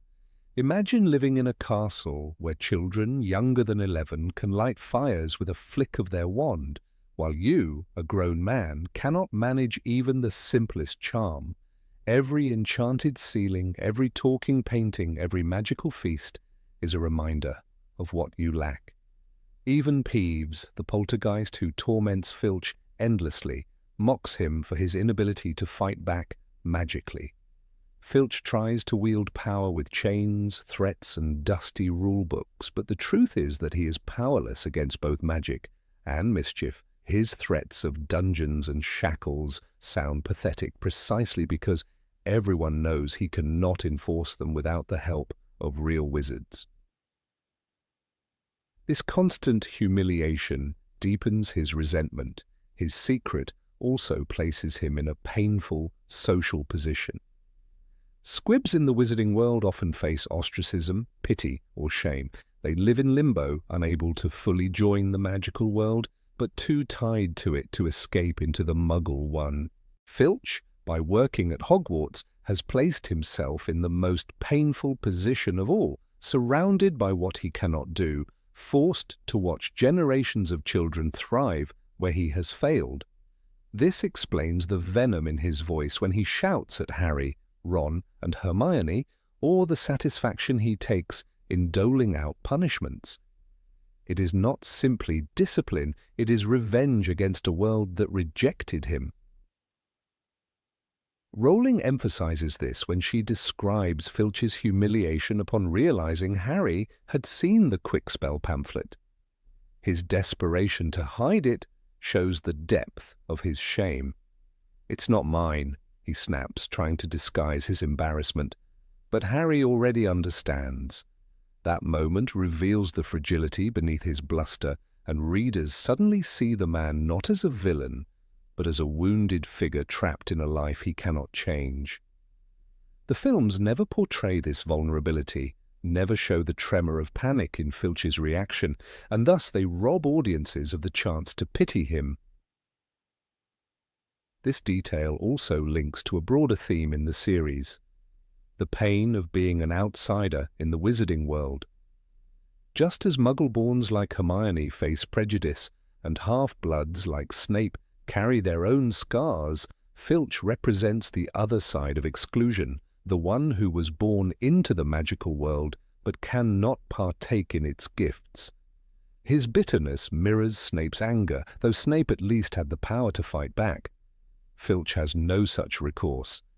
His life is one of permanent inferiority, and this makes him lash out in the only way he can, by enforcing rules with fanatic zeal. When readers recall his endless punishments, forcing Harry to clean trophies without magic, making Neville scrub floors by hand, they can now see them not simply as cruelty but as projection. Filch demands from the students what he cannot achieve himself. He forces them into manual labor because manual work is all he can do. His punishments are a reflection of his own reality, stripped of magic and full of drudgery. By imposing this on others, he momentarily levels the playing field, reducing powerful wizards in training to his own powerless existence. This understanding adds layers of irony and tragedy to every detention he assigns. The relationship between Filch and Dumbledore also gains new significance. Dumbledore, who embodies compassion and wisdom, allows Filch to remain at Hogwarts despite his limitations. This can be seen as an act of kindness, granting him a place in the magical world he would otherwise be excluded from. Yet it is also an act that condemns Filch to constant reminders of his inadequacy. Dumbledore's mercy keeps him close to the heart of magic, but it is a proximity that burns rather than heals. The films never explore this paradox, leaving the caretaker's role underdeveloped. Even Mrs. Norris, his beloved cat, takes on a new meaning when one considers his secret. She is not just his companion, but his surrogate magical ability. Through her eyes, he gains the power to patrol Hogwarts effectively. She is the closest thing he has to a familiar, the one creature that binds him to a magical role. His obsessive love for her, so mocked in the films, becomes understandable, even poignant. When she is petrified, his fury and grief erupt not only from affection, but from the terror of losing the one extension of himself that made him useful in a magical castle. Filch, therefore, is a figure defined by absence. His entire identity revolves around what he lacks, magic. The films portray him as a comic antagonist, a background nuisance to heighten the mischief of Harry and his friends, but the books give him depth by revealing his secret shame, his futile attempts at self-improvement, and the bitterness born from envy. To read about his quickspell pamphlet is to understand that every sneer and every punishment is fueled by pain. The omission of this detail in the films reduces him to a caricature, when in truth he embodies one of Rowling's most haunting themes, the torment of living in a world that celebrates what you can never have. Number 19, The Story of Lupin and Tonks Chee-Ul-Tang-Tul. Of all the storylines that suffered in the film adaptations of Harry Potter, the relationship between Remus Lupin and Nymphadora Tonks is perhaps the one that left the deepest sense of absence. In the films, their romance seems to appear out of thin air. We see Tonks calling Lupin by his first name, a hint of concern in her voice, and then, almost without explanation, they are married, fighting and dying side by side in the Battle of Hogwarts. What the movies skipped over is the aching struggle behind their love, the doubts, the guilt, and the immense courage it took for Lupin to accept Tonks into his life. The books reveal a tale that is both tragic and tender, one that shows the recurring cycles of loss in the wizarding world and the quiet strength it takes to break them. Lupin's hesitation was not born of a lack of love, but of fear. He had lived his life with the stigma of being a werewolf, enduring years of prejudice and loneliness. From the very start, he considered himself cursed. When Tonks, vibrant, brave, and fiercely loyal, declared her love for him, he recoiled, not because he did not feel the same, but because he believed she deserved better. "I am too old, too poor, too dangerous," he told her in the book Harry Potter and the Half-Blood Prince. These words, never spoken in the films, cut to the heart of his character. Lupin's selflessness was twisted by self-loathing. He thought denying himself happiness would protect Tonks. The films flattened this complexity, robbing viewers of a story that mirrored so many human struggles with worthiness and love. Tonks herself is one of the most underused characters in the movies. Her metamorph magus abilities, her playful humor, and her resilience are barely touched upon on screen. But in the books, her transformation from light-hearted aura to a woman carrying the heavy weight of love, unreturned, is striking. After Dumbledore's death, she appears pale and withdrawn, her usual bright hair subdued. Other characters speculate that her sorrow is tied to the war, but the truth is revealed by Fleur Delacour. Tonks is heartsick because of Lupin's rejection. Rowling's text paints this quietly heartbreaking image. Tonks's hair seemed to have lost its metamorphic qualities. It was mousy brown and lank. The films never show us this descent into melancholy, nor the depth of her devotion to Lupin, who eventually cannot keep denying her. Their marriage happens off-page and almost off-handedly in the books, yet the circumstances leading to it carry tremendous weight. Lupin finally allows himself to give in to Tonks's love, though even then he carries immense guilt. When Tonks becomes pregnant, he makes what many consider his greatest mistake. Believing he had doomed his unborn child to a cursed existence, Lupin attempts to flee.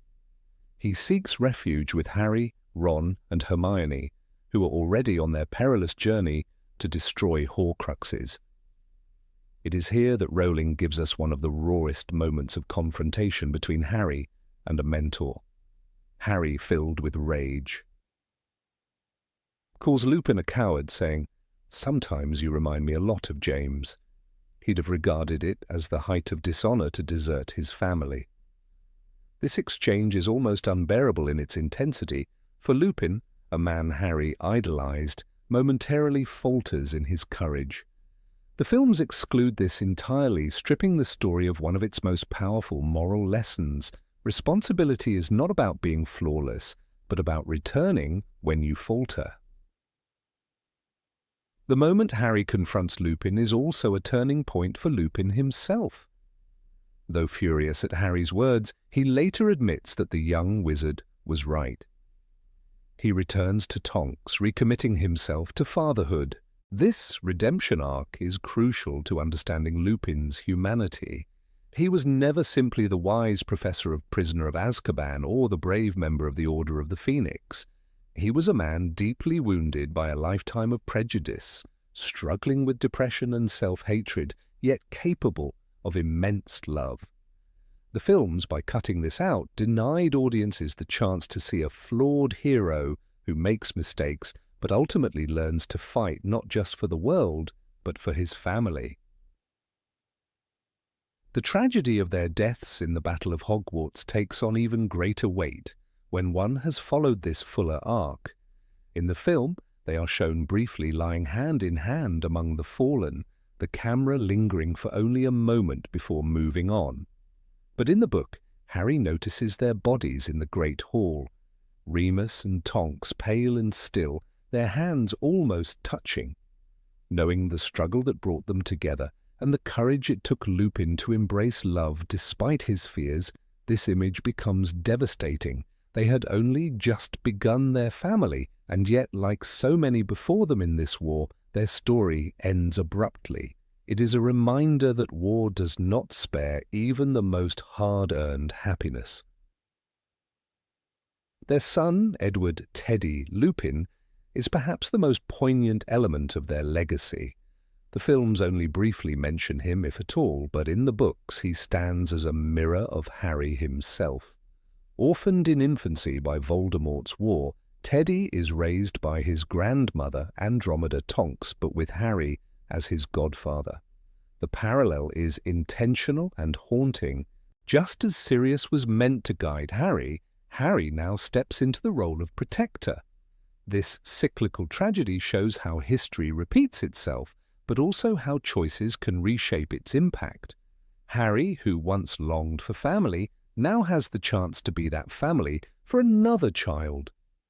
The film's silence on Teddy erases this echo of fate, leaving viewers without the bittersweet knowledge that Harry's journey comes full circle. Rowling did not shy away from layering Lupin and Tonks's story with symbolism.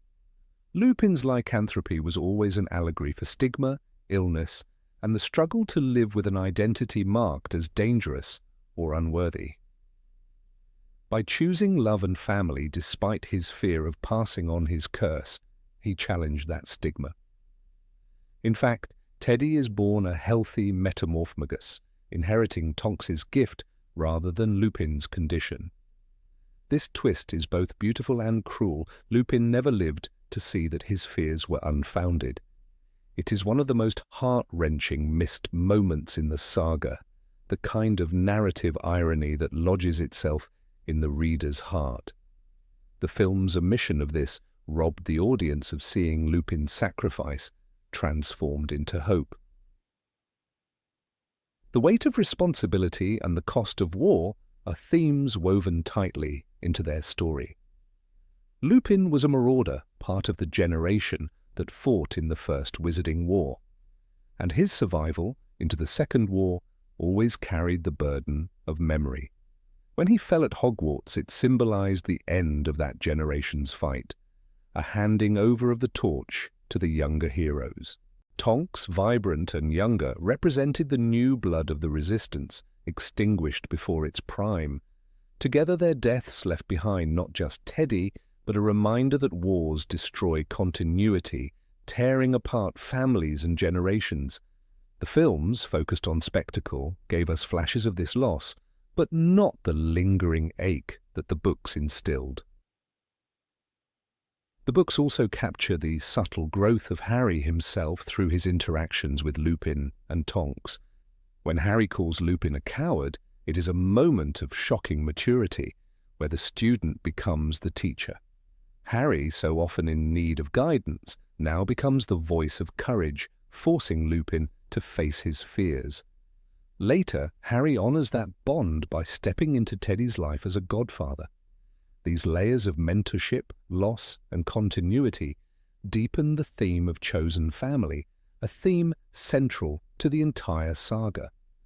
By excluding these interactions, the films reduced Harry's journey of growth, leaving him a little flatter, a little less shaped by those he loved and lost. Another element missing from the films is the way Lupin's relationship with Tonks stirred controversy within the Order itself. Characters like Molly Weasley supported Tonks, but others, like Fleur, hinted at disapproval, believing Tonks's sorrow weakened her in battle. This undercurrent of judgment highlighted how love, even in times of war, becomes a battlefield of its own. Tonks's defiance, choosing Lupin despite his fears and others' doubts, showed the courage of her heart. These conflicts painted a far more complex picture of the Resistance, where personal lives and war intertwined painfully. By erasing this, the films presented a cleaner but far less human version of events. The tragedy of Lupin and Tonks is not just in their deaths, but in the silences left behind. We never see Teddy's first steps, never hear Lupin's laughter at his son's metamorphic tricks, never witness Tonks's fierce pride as a mother. The absence of these moments underscores the cruelty of war more than any battlefield could. Rowling understood this, leaving Teddy as a living reminder that the price of victory is measured in the quiet, everyday joys that never came to be. The films, by failing to even hint at this, stripped away the emotional aftermath that gives the war its true cost. To read their story in the books is to feel the tragedy of missed possibilities. Lupin and Tonks could have been a family defined by resilience, raising their son in a post-war world where love conquered stigma. Instead, they became another echo of James and Lily Potter, another pair of parents sacrificed to the struggle against Voldemort. Their story is cyclical, layered, and deeply human. It teaches that love is both fragile and defiant, that responsibility is heavier than fear, and that history, left unchecked, repeats itself in the lives of the innocent. Even in their absence, Lupin and Tonks continue to shape the world of Harry Potter. Teddy grows up with the stories of who his parents were, raised not only by his grandmother but surrounded by the family of those who fought alongside them. In a way, their love, fragile and embattled as it was, becomes part of the legacy of resistance. For readers, it is a story that lingers long after the final page, reminding us that what the films left unsaid was perhaps the most human story of all. Number 20, Professor Slughorn's Burden. Professor Horace Slughorn appears in the 6th installment of the series as a jovial, self-indulgent man who adores luxury, fine crystallized pineapple, and the company of students destined for greatness. In the film adaptation of Harry Potter and the Half-Blood Prince, this image dominates his character. We see him as a collector of talent, a man who thrives on connections and the prestige of being surrounded by promising witches and wizards.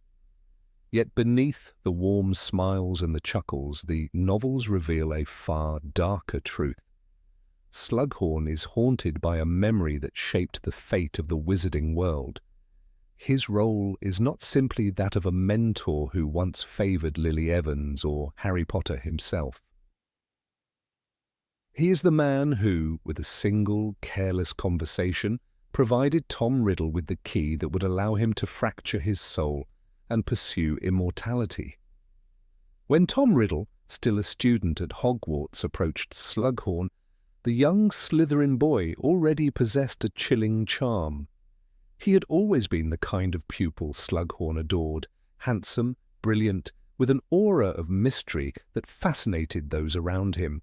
The book makes it clear that Slughorn was flattered by Riddle's attention, delighted to see himself confided in by a student he believed destined for high office.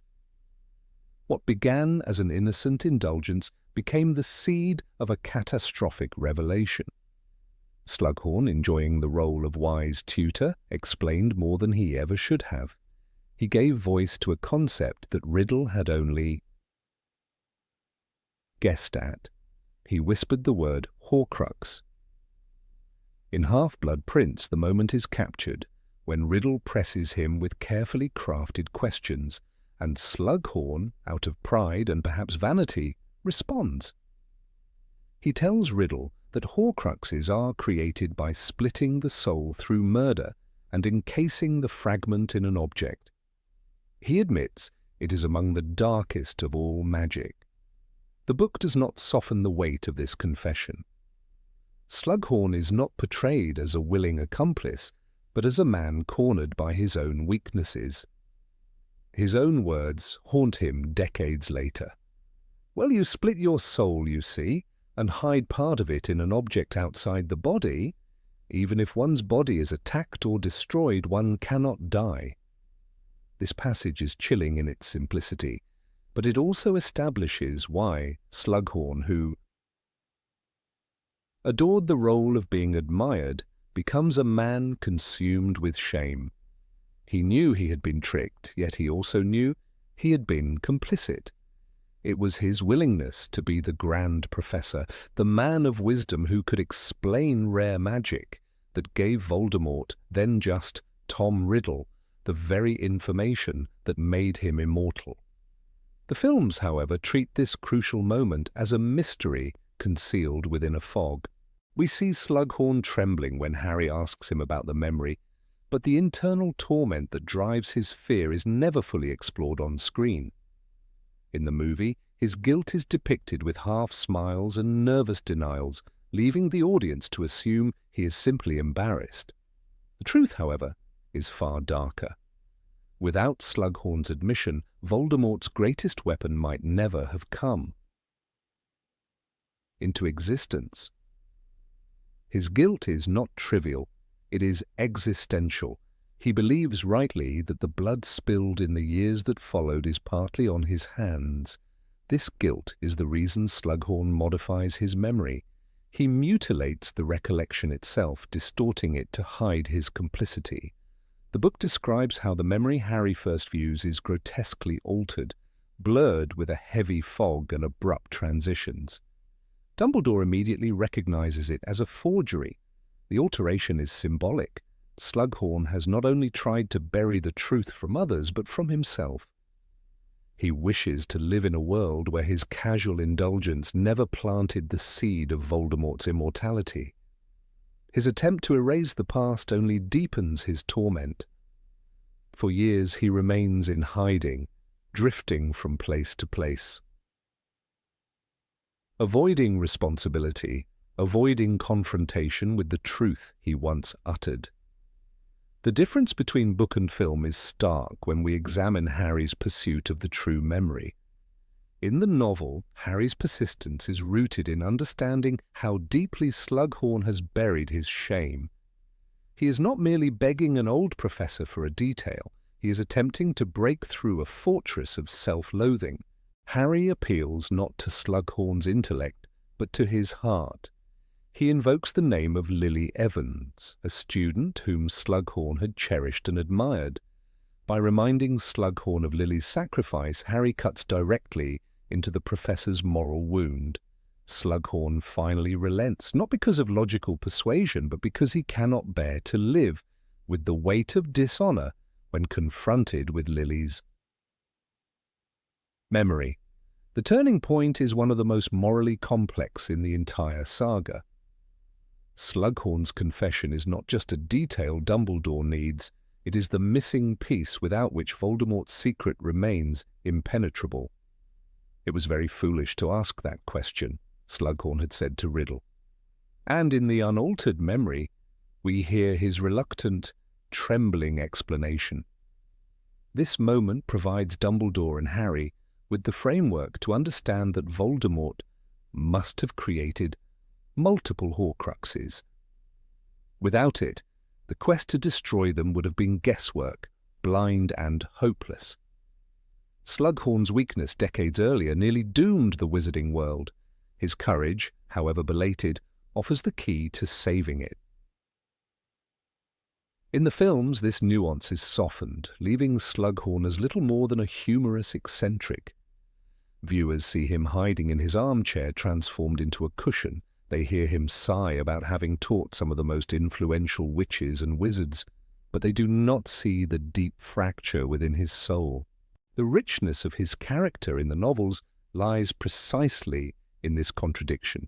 A man who loves comfort, who avoids risk, who seeks to be adored, and yet who must confront the fact that he played a decisive role in arming the darkest wizard of all time. Slughorn's torment also reshapes the way we see responsibility within the wizarding world. He is not a Death Eater, he is not a man of violence. He is, by many accounts, a decent teacher who values talent and achievement. Yet one careless disclosure, one moment of vanity, becomes the hinge on which destiny swings. This theme reverberates throughout Rowling's narrative. Evil does not flourish only because of villains, but also because of the small failures, indulgences, and weaknesses of ordinary people. Slughorn is a mirror of how corruption spreads not through grand conspiracies alone, but through seemingly minor choices. The memory's recovery also underscores the role of truth in fighting darkness. Dumbledore insists that Harry must retrieve the authentic recollection, because only truth, however painful, can expose Voldemort's vulnerability. Slughorn's attempt to distort reality with a falsified memory represents the dangerous temptation of denial. By refusing to confront his mistake, he allowed Voldemort to grow unchecked for decades. It is only when Harry forces him to face what he had done that the path to Voldemort's defeat becomes clear. The films brush past this philosophical weight, but the book makes it central. Truth is the foundation of victory, no matter how uncomfortable. It is striking that the key to Voldemort's defeat does not come from an act of bravery in battle or a spell cast in heroism. It comes from an old man trembling with guilt, finally confessing words he had tried to bury for half his life.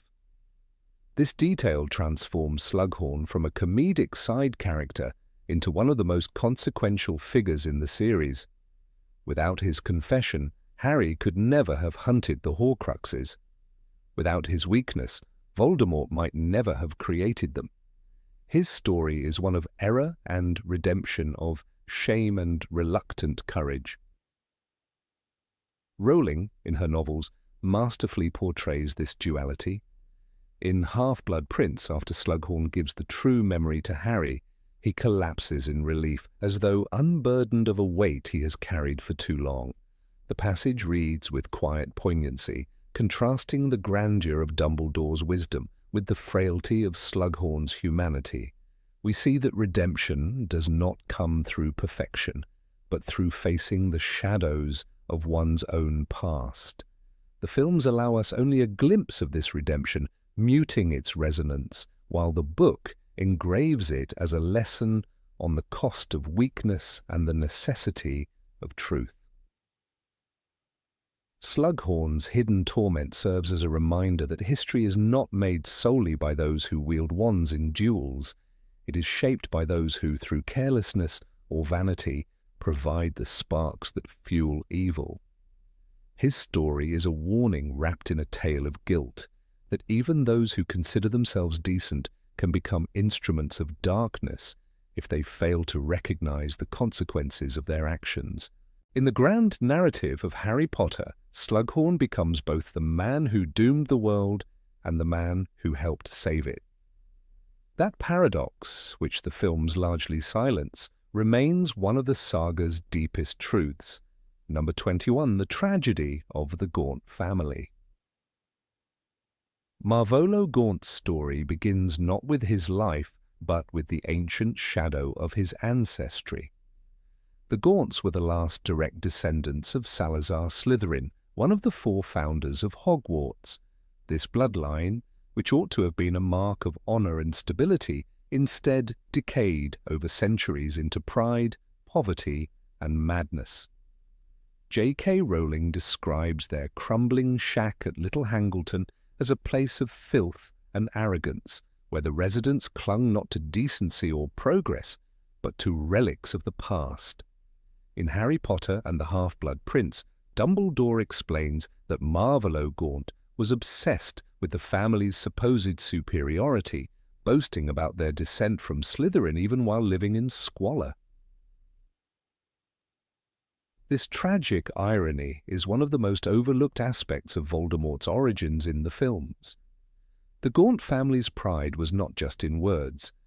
Marvolo owned 2 heirlooms that embodied the line of Slytherin, a gold ring bearing the Peverell crest and a heavy locket inscribed with the serpent of Slytherin. These were not just trinkets to him, they were his proof against the world that mocked his poverty. When ministry officials visited his home, he displayed them as if they excused his cruelty and violence. Rowling notes, Marvolo rose and stretched out a grimy hand in which a large, ugly ring gleamed dully in the firelight. His madness was fueled by the belief that ancestry meant everything, and the objects in his possession were talismans of superiority. The films reduce this to a single fleeting scene, missing the weight of history embedded in those heirlooms. Inside the shack, cruelty reigned. Marvolo treated his daughter Merope as if she were a servant, beating her for mistakes and calling her Squib because of her poor magical skills. His son Morphin inherited his father's violence, but not his father's calculating pride. He was wild, speaking Parseltongue to snakes and attacking muggles for sport. The dysfunction was absolute. When ministry employee Bob Ogden visited to address Morphin's crime of hexing a muggle, Marvolo's behavior was so hostile that the visit turned into an assault. Marvolo screamed about pure blood and spat insults at Ogden, certain that his lineage made him untouchable. Rowling paints this moment with chilling detail, showing how pride turned into paranoia and violence. In contrast, the films offer only a glimpse, removing the psychological depth that shaped Voldemort's obsession with blood purity. The tragedy deepens when we consider Merope Gaunt. Hidden behind her father's rage and her brother's cruelty, she was a broken young woman whose magic faltered under abuse. The novels describe how Marvolo strangled her when she failed to complete a chore, a level of brutality that crushed her confidence. Yet Merope's story becomes central when she dares to enchant Tom Riddle Sr., a handsome muggle who lived nearby. The films hint at none of this background, yet it is in the Gaunt shack that Merope's desperate longing for love and escape first takes shape. Dumbledore's pensive reveals this haunting chain of events, reminding us that Voldemort was conceived not from strength, but from manipulation, fear, and tragedy. Morfin Gaunt serves as a mirror to his father's madness. Unlike Marvolo, who cloaked his cruelty in the banner of family honor, Morfin's violence was impulsive and chaotic. He hexed Tom Riddle Sr. for the simple reason that Riddle was a wealthy muggle courting Merope. His words, delivered in Parseltongue, were filled with venom, mocking his sister's attraction to someone he viewed as inferior. Morfin was later used by Voldemort as a scapegoat for the murder of the Riddle family, framed through the very arrogance that had blinded him all his life. When Voldemort stole Marvolo's ring and used it to create a Horcrux, Morfin did not even resist, too dazzled by the fact that his nephew shared the family. Gift of Parseltongue. The films never show this exchange, yet it reveals how easily Tom exploited the weakness and instability of his bloodline. Marvolo Gaunt's downfall is swift and ignoble. After attacking Bob Ogden during the Ministry visit, he was sentenced to Azkaban. He never recovered from imprisonment, and within a few months he died, leaving behind nothing but heirlooms and a family name soaked in misery. His death is symbolic. The once great line of Slytherin extinguished itself through pride and cruelty, but his treasures lived on. The ring, once dismissed by outsiders as a gaudy trinket, became the foundation of Voldemort's Horcruxes, while the locket passed through Merope to her son, destined to carry the weight of Slytherin's ambition into a new age. This is the chain of legacy. The Gaunts preserved artifacts of power without preserving wisdom, and their destruction became Voldemort's creation. One of the most striking passages in the book occurs when Dumbledore explains the Gaunts' fixation on ancestry to Harry. They could not bear to let the line die out, so they married their own cousins, and this, combined with their pure blood pride and violence, led to a decay of health and sanity. This sentence encapsulates the tragedy. The Gaunts' desire to preserve purity destroyed them from within. Inbreeding, isolation, and arrogance left them sick in body and mind. It is a grotesque irony that the very ideology Voldemort later championed, the supremacy of pure blood, was born from a family that was a living argument against it. This layer of meaning vanishes almost entirely in the films, where the Gaunts are presented briefly and without nuance. The house itself plays the role of a character in this story. The shack in Little Hangleton stood apart from the village, rotting and neglected, surrounded by overgrown weeds. Rowling describes the hovel as a place where the windows were so filthy that they let in virtually no light. This physical decay reflected the inner corruption of its residents. When Harry and Dumbledore later visit the ruined house, the memory of Voldemort's roots becomes clear. Greatness can emerge from ruins, but in Tom's case, it was greatness twisted by hatred. The films show a brief glimpse of this house, but fail to imbue it with the sense of symbolism that the books carry. Merope's escape is another lost detail in the adaptation. After Marvolo's death and Morfin's imprisonment, she sold the treasured locket of Slytherin to Borgin and Burkes for a mere pittance. In the book, Rowling emphasizes how desperate and destitute she was, trading away an heirloom worth a fortune just to survive. That locket, once the pride of her father, became another Horcrux in the hands of her son. The irony is striking. Marvolo would have killed to protect it, yet his daughter discarded it, and Voldemort later turned it into a vessel for immortality.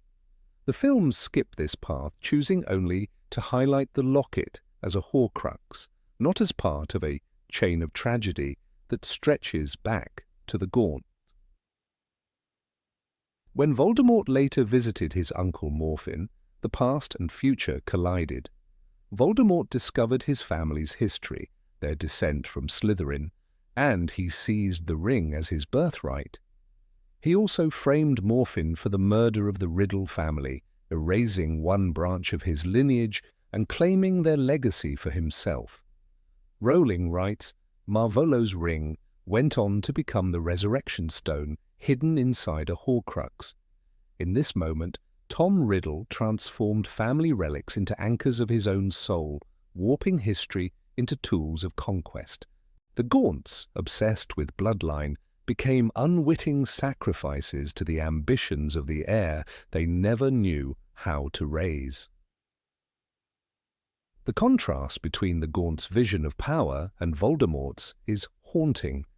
Marvolo flaunted heirlooms in the face of mockery, Morphin wielded violence in drunken rage, and Merope sought love through coercion. Voldemort, however, took their fragments of power and forged them into instruments of fear. He inherited not their weakness, but their obsession. The idea that heritage mattered above all became his philosophy, though in truth the Gaunt family should have been proof that heritage alone is nothing. Their ruin should have been a warning. Instead, it became his foundation. The storytelling weight of the Gaunts lies in the way they illuminate Voldemort's psychological makeup. He grew up in an orphanage, rejected and unloved, but when he discovered the Gaunts, he found a narrative that validated his hunger for power. He was not just an abandoned boy, he was the heir of Salazar Slytherin, a scion of magic itself. In his mind, this gave him the right to dominate. The films, by omitting these details, reduce Voldemort's story to ambition without context, evil without heritage. Yet the books remind us that every villain has roots, and those roots often lie in forgotten tragedies. The Gaunt family also highlights a broader theme of the series, the danger of valuing ancestry over character. Throughout Harry Potter, characters like the Weasleys, who are pure blood but humble, contrast with families like the Malfoys and the Gaunts, who use blood status as a weapon. The Gaunts represent the extreme, where obsession with lineage leads not to strength but to decay. Their downfall is a cautionary tale embedded within Voldemort's rise, a lesson that greatness cannot be inherited but must be earned. Rowling threads this theme carefully through the pensive memories, but the adaptation strips it bare. Perhaps the greatest loss in the films is the sense of inevitability.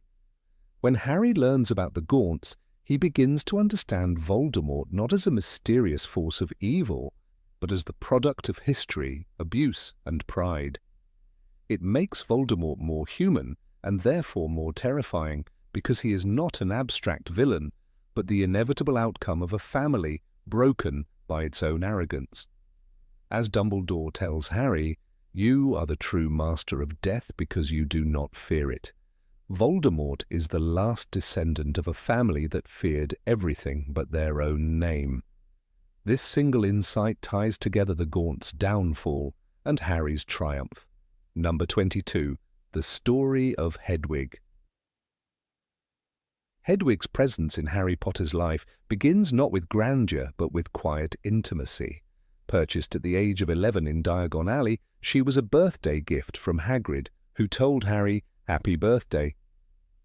It was the first time someone had ever truly celebrated his existence. Hedwig became more than just a pet. She embodied Harry's first real connection to the magical world, a symbol of independence and belonging. In the cramped cupboard under the stairs, Harry had been invisible, silenced by the Dursleys' cruelty. But with Hedwig, he suddenly had a friend who understood without words, a companion who carried his letters, his hopes, his secrets, and in many ways, his heart. From the very beginning, she was portrayed as proud, intelligent, and affectionate in a quiet, dignified way, very unlike the clumsy owls of the Weasley household.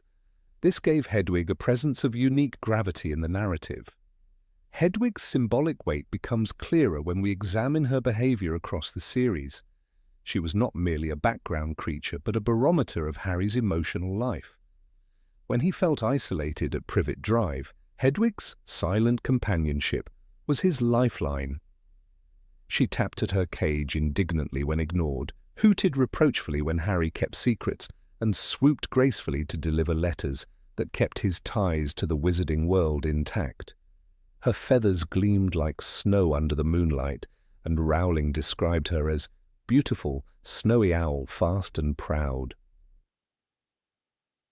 This pride mirrored Harry's own growing sense of dignity as he discovered who he truly was. Hedwig was a constant reminder that he did belong somewhere, even when the Dursleys tried to convince him otherwise. The films, however, often relegated her to a piece of background imagery. In Philosopher's Stone and Chamber of Secrets, Hedwig is seen primarily as a messenger bird, without the emotional nuances emphasized in the books. The quiet moments when Harry whispered to her in the dark, when he confided his frustrations and sadness, are almost entirely absent. For example, in Prisoner of Azkaban, Harry's bitter resentment at not being allowed to contact his friends is softened in the book by Hedwig's presence. He tells her of his loneliness, and she nips his ear affectionately. She hooted. Softly, her amber eyes large and round. Such lines remind us that Hedwig was not a passive accessory, but an active, emotional anchor. The omission of these details in the films strips away a layer of Harry's humanity. Her role also intersects with themes of freedom and captivity. At Privet Drive, Hedwig's imprisonment in her cage paralleled Harry's own confinement. When Uncle Vernon cruelly locked her away during Chamber of Secrets, Harry's fury at her suffering reflected his deeper rage at his own treatment. Her beating her wings against the bars was a metaphor for Harry's own spirit, trapped but unbroken. The novel describes Harry's desperation to release her. Harry felt as though it was himself who was caged, starved of air, longing for flight. That mirroring is powerful, and again, it is a dimension mostly lost in the films, where Hedwig's captivity receives little attention. The book used her plight to remind us that Harry was not alone in his suffering. This brings us to the most critical moment of Hedwig's story, her death in Deathly Hallows. In the films, it is a fleeting visual. Hedwig, flying beside the motorbike, struck by a green flash, falling without ceremony. The camera quickly cuts to the chaos of battle, but the book devotes deliberate weight to the moment. Hedwig dies at the precise instant Harry leaves Privet Drive forever. Rowling writes, "A jet of green light shot from the Death Eater's wand and hit the owl squarely. She fell to the bottom of her cage, lifeless. The imagery is cold, brutal, and shocking. Yet symbolically, it is an ending to Harry's childhood. Hedwig's death severs the last thread to the innocence of his 11-year-old self, the boy who received his first gift, his first friend. He can never go back. The symbolic resonance is emphasized by Rowling's own words outside the text. She explained in interviews that Hedwig's death was deliberate, representing the loss of innocence. Harry, who had always been protected by Dumbledore, by Hogwarts, by friendship, was now exposed to the unfiltered reality of war. Even something pure, loyal, and blameless could be struck down. In the book, Harry's reaction reflects that horror. The owl that had been his faithful companion since his 11th birthday, now lying motionless.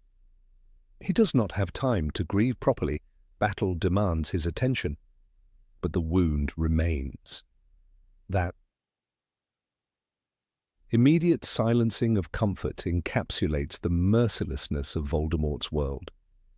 The choice to minimize this moment in the films robs it of its intended force. For viewers unfamiliar with the books, Hedwig's death might feel like an arbitrary casualty.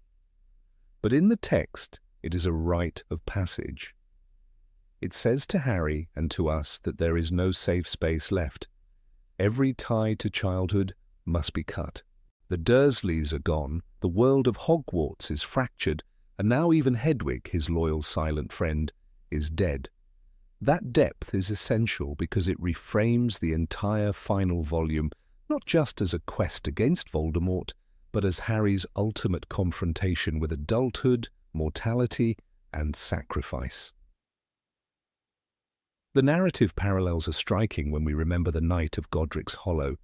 Harry's parents died to save him, and Voldemort's curse marked him as the boy who lived.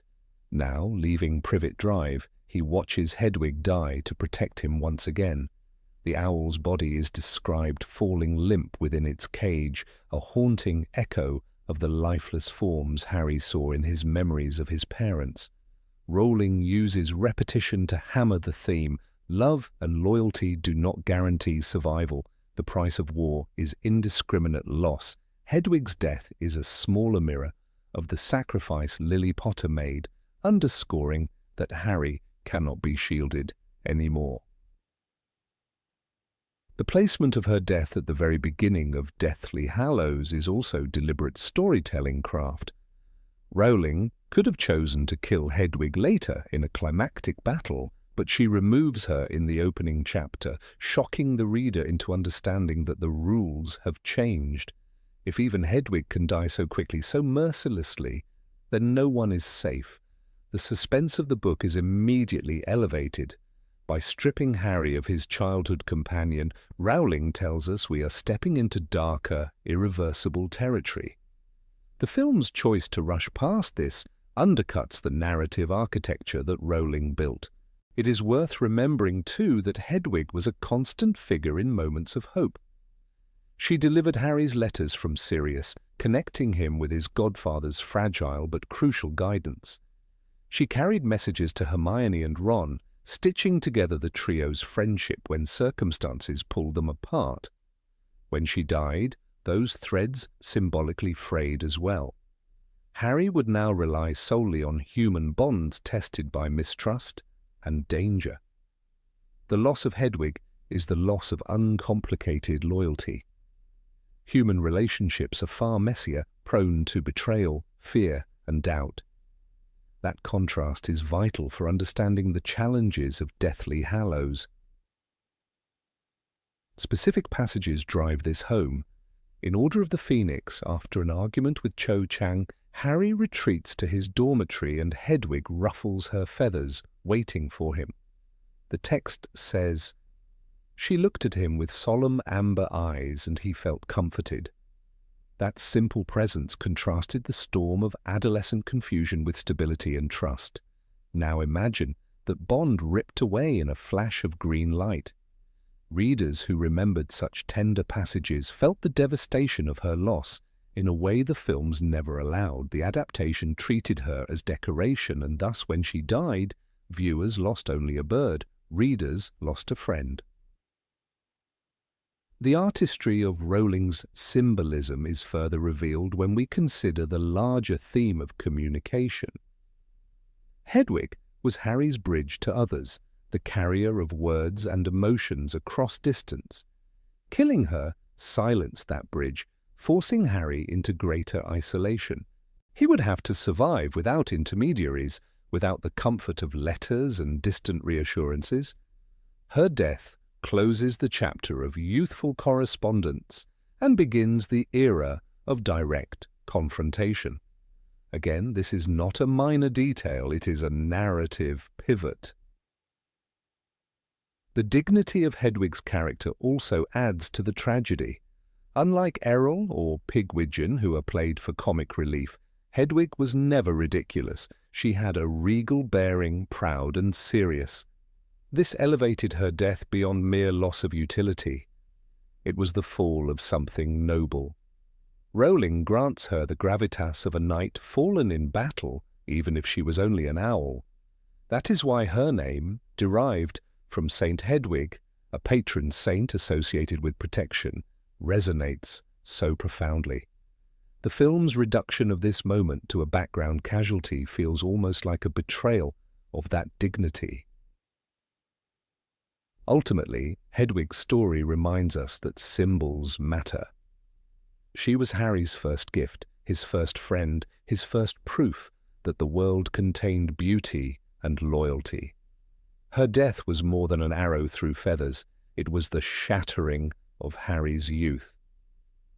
Rowling carefully built that arc, layering small moments of companionship across 7 years, so that when the end came, it devastated not just Harry, but the reader. The films, in their haste for spectacle, stripped away that scaffolding, and so what was in truth one of the most meaningful deaths in the series became a footnote on screen. But in the pages, Hedwig remains eternal, the snowy owl whose silence spoke louder than words, whose fall marked the moment Harry Potter ceased to be a boy and became a man at war. Number 23, The Prophecy of Trelawney. Of all the mysteries that swirl through the Harry Potter saga, few are as layered and as often misunderstood as Sybil Trelawney's prophecy. The films give us a glimpse, a fragment, barely enough to stir curiosity. We hear a shaky voice in Order of the Phoenix, declaring only that Harry is the one who must face Voldemort. But J.K. Rowling's text tells us far more. In the pages of the book, the prophecy is complete, etched in words that would dictate the fate of the wizarding world. The one with the power to vanquish the Dark Lord approaches, born to those who have thrice defied him, born as the 7th month, dies. And the Dark Lord will mark him as his equal. But he will have power the Dark Lord knows not, and either must die at the hand of the other, for neither can live while the other survives. It is not merely a clue to Harry's future, but the foundation of every decision Voldemort makes from that moment forward. And what the films chose to omit reshapes how audiences interpret destiny, chance, and the tragic irony that defined two boys' lives. The words "neither can live while the other survives" echo like a riddle with no easy solution. In the books, they are presented with a chilling finality, ensuring that the struggle between Harry and Voldemort could end only in death. Yet this crucial detail is softened in the movie version, leaving viewers with the impression of a simple hero's destiny rather than a duel of inevitability. The book's prophecy strips away choice. Harry is not simply brave enough to confront evil, he is bound to it. His existence becomes a tether to Voldemort's own survival, a curse that ensures one boy's life cannot unfold naturally. Without this full context, the films make the battle between Harry and Voldemort seem like the climax of a story chosen by courage, when in fact it was a war dictated by fate. What many forget, and what the films chose to almost completely ignore, is that Harry was not the only child the prophecy could have referred to. J.K. Rowling carefully weaves into her narrative a second thread of possibility, and in it lies the profound tragedy of Neville Longbottom. The prophecy demanded a boy born at the end of July to parents who had defied Voldemort 3 times. Both James and Lily Potter met this requirement, but so did Frank and Alice Longbottom. 2 children entered the world in the same summer, 2 potential chosen ones. Voldemort's decision to hunt Harry instead of Neville was not guided by the prophecy itself, but by his own interpretation. He believed the child of pure blood lineage to be a lesser threat than the half-blood son of James and Lily. Ironically, in that arrogance, he marked his true equal. In Order of the Phoenix, Dumbledore explains this detail in words that the films barely whisper. He tells Harry, "He chose you, Harry, not Neville. He gave you the power of his scar and the connection that has set you apart. This choice is monumental. Voldemort, in believing he was securing his own dominance, unknowingly created the very conditions for his downfall.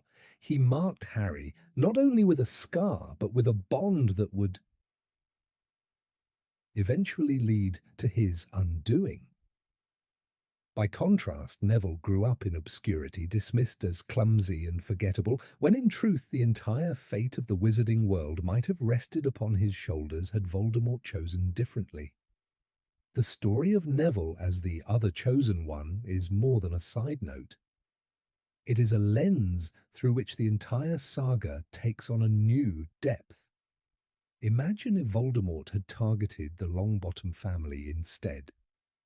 Neville's parents were already known for their defiance, celebrated auras who had fought bravely against the Death Eaters. Their tragic fate at the hands of Bellatrix Lestrange shows how vulnerable they were, even after the fall of Voldemort. Had the Dark Lord sought Neville, it is chillingly possible that the Longbottoms might have died protecting him. Just as James and Lily did, and Neville himself could have grown into the role of saviour, carrying the weight of a prophecy that the world mistakenly associates with Harry alone.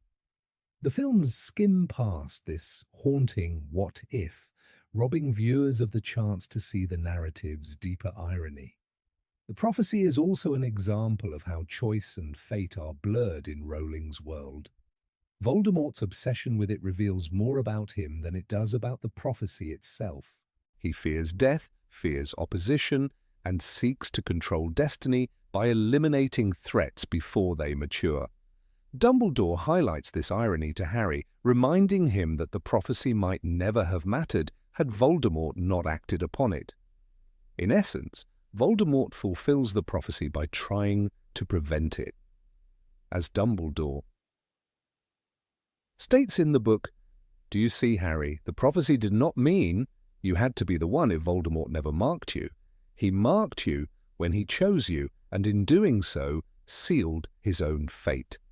This layered twist is completely lost in the films, which reduce the prophecy to a simple line of foreshadowing rather than the intricate tragedy of a self-fulfilling curse. The omission of Neville's potential role in the prophecy also diminishes the emotional weight of his eventual triumph in Deathly Hallows. When Neville slays Nagini with the sword of Gryffindor, it is more than a brave act of rebellion. It is the moment where the other chosen one fulfills a part of the prophecy after all. Nagini is a piece of Voldemort's soul, a Horcrux, and her destruction is necessary for Harry to ultimately defeat the Dark Lord. In that sense, Neville too is an equal participant in the vanquishing of Voldemort, though the films frame him as a courageous side character rather than a boy who once stood on the same precipice of destiny as Harry. Another dimension of this forgotten detail lies in the Longbottom family's suffering. Frank and Alice Longbottom, tortured into madness by Death Eaters, are shadows of the brave auras they once were. Their son grows up under the care of his grandmother, constantly reminded of the parents who cannot recognize him. When read against the backdrop of the prophecy, this becomes unbearable irony. Harry lost his parents in one night of violence, but Neville lost his parents to a lifetime of silence. Both boys were shaped by Voldemort's cruelty, but the films deny audiences the chance to fully grasp how Neville's tragedy intertwines with Harry's destiny. The visual language of the movies also shifts the tone of the prophecy. In the book, Trelawney delivers it in a trance, her voice guttural, alien, and terrifying.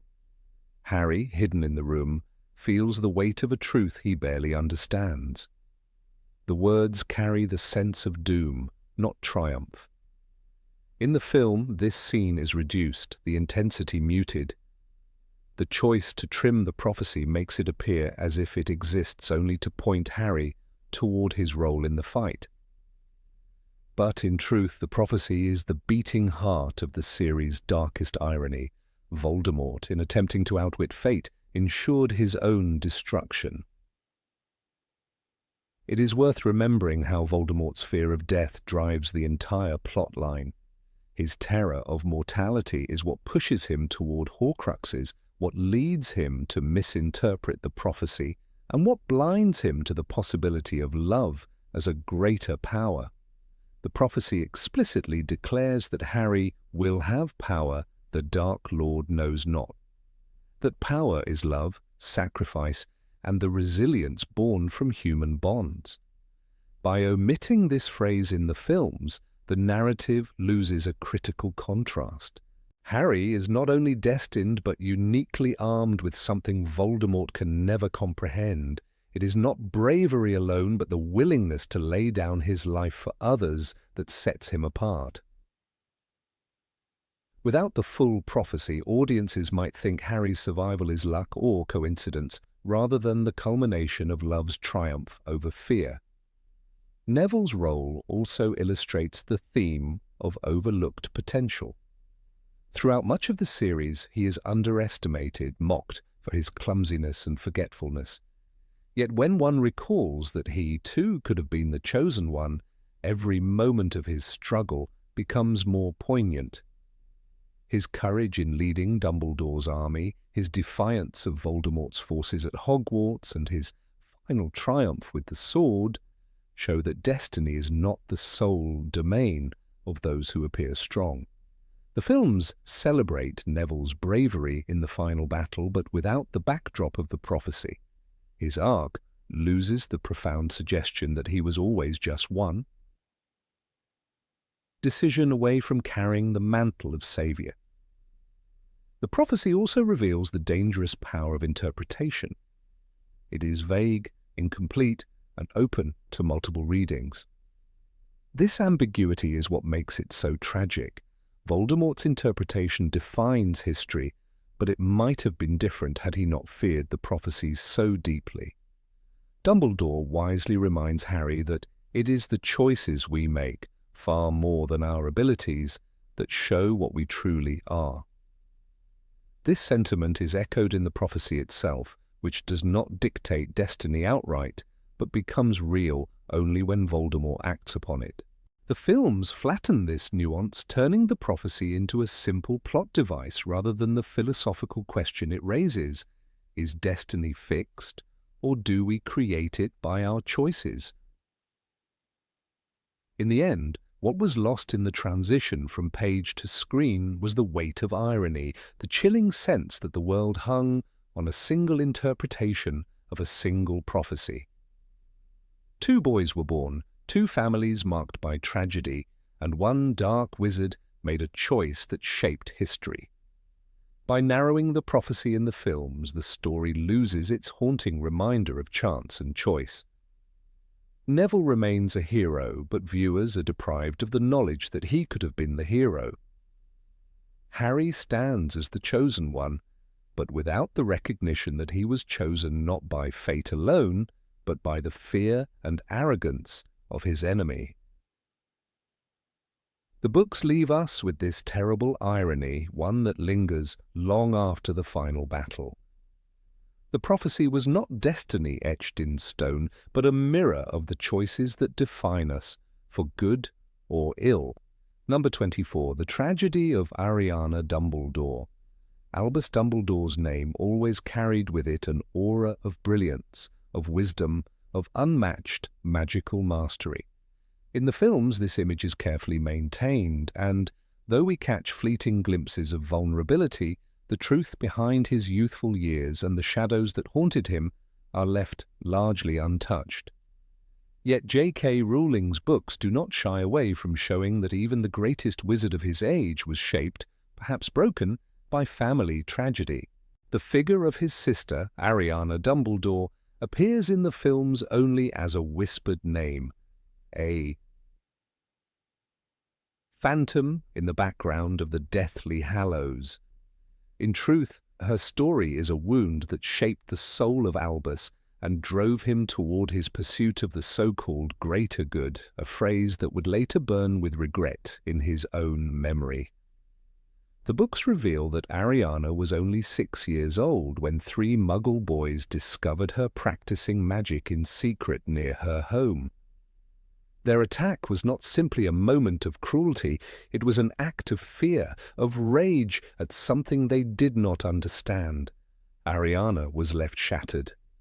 Rowling describes that after the assault, her magic turned inward, becoming unstable, erupting at unpredictable times. This detail alone reframes the Dumbledore family, showing us a household bound not by the prestige of brilliance but by the constant tension of keeping their daughter safe from the world and, just as urgently, keeping the world safe from her uncontrolled outbursts. The films, in their omission, erase this fragile balance, stripping Albus of the tragedy that shaped him into the man Harry Potter later knew. The father of the family, Percival Dumbledore, responded not with patience or acceptance, but with fury. He attacked the boys who had brutalized his daughter, seeking vengeance for what they had done. This act was costly. The wizarding world does not forgive violence against muggles no matter the reason, and Percival was sentenced to Azkaban, where he would remain until his death. Crucially, he never revealed the true reason for his violence. Rowling makes it clear he chose silence, allowing the world to believe he was a bigot who despised non-magical people. His silence was itself a sacrifice, a desperate attempt to protect Ariana from being sent to St. Mungo's or locked away by the Ministry. In the shadow of this decision, Albus grew up watching the father figure disappear, while the shame of prejudice was branded on the family name. The films, elegant as they are, mention none of this. They never show that Dumbledore's fight against prejudice came not only from ideals, but also from the pain of being mistaken for a family of haters. The burden then fell upon Kendra Dumbledore, the mother, to care for Ariana. Descriptions of Kendra in the books present a strong, proud woman, often perceived as cold by her neighbors. She deliberately isolated her family, moving them to Godric's Hollow to keep Ariana's condition hidden from prying eyes. She kept herself to herself, Bathilda Bagshot recalls in The Deathly Hallows. Her aloofness was not cruelty but armor, a shield to protect her fragile daughter from gossip and the Ministry's intrusion. Yet this secretive life exacted its own toll. The community whispered about the family, and Albus, brilliant and ambitious, was trapped in the smallness of that existence, yearning for escape. In this suffocating environment, the seeds of Albus's later obsession with power and responsibility were quietly planted.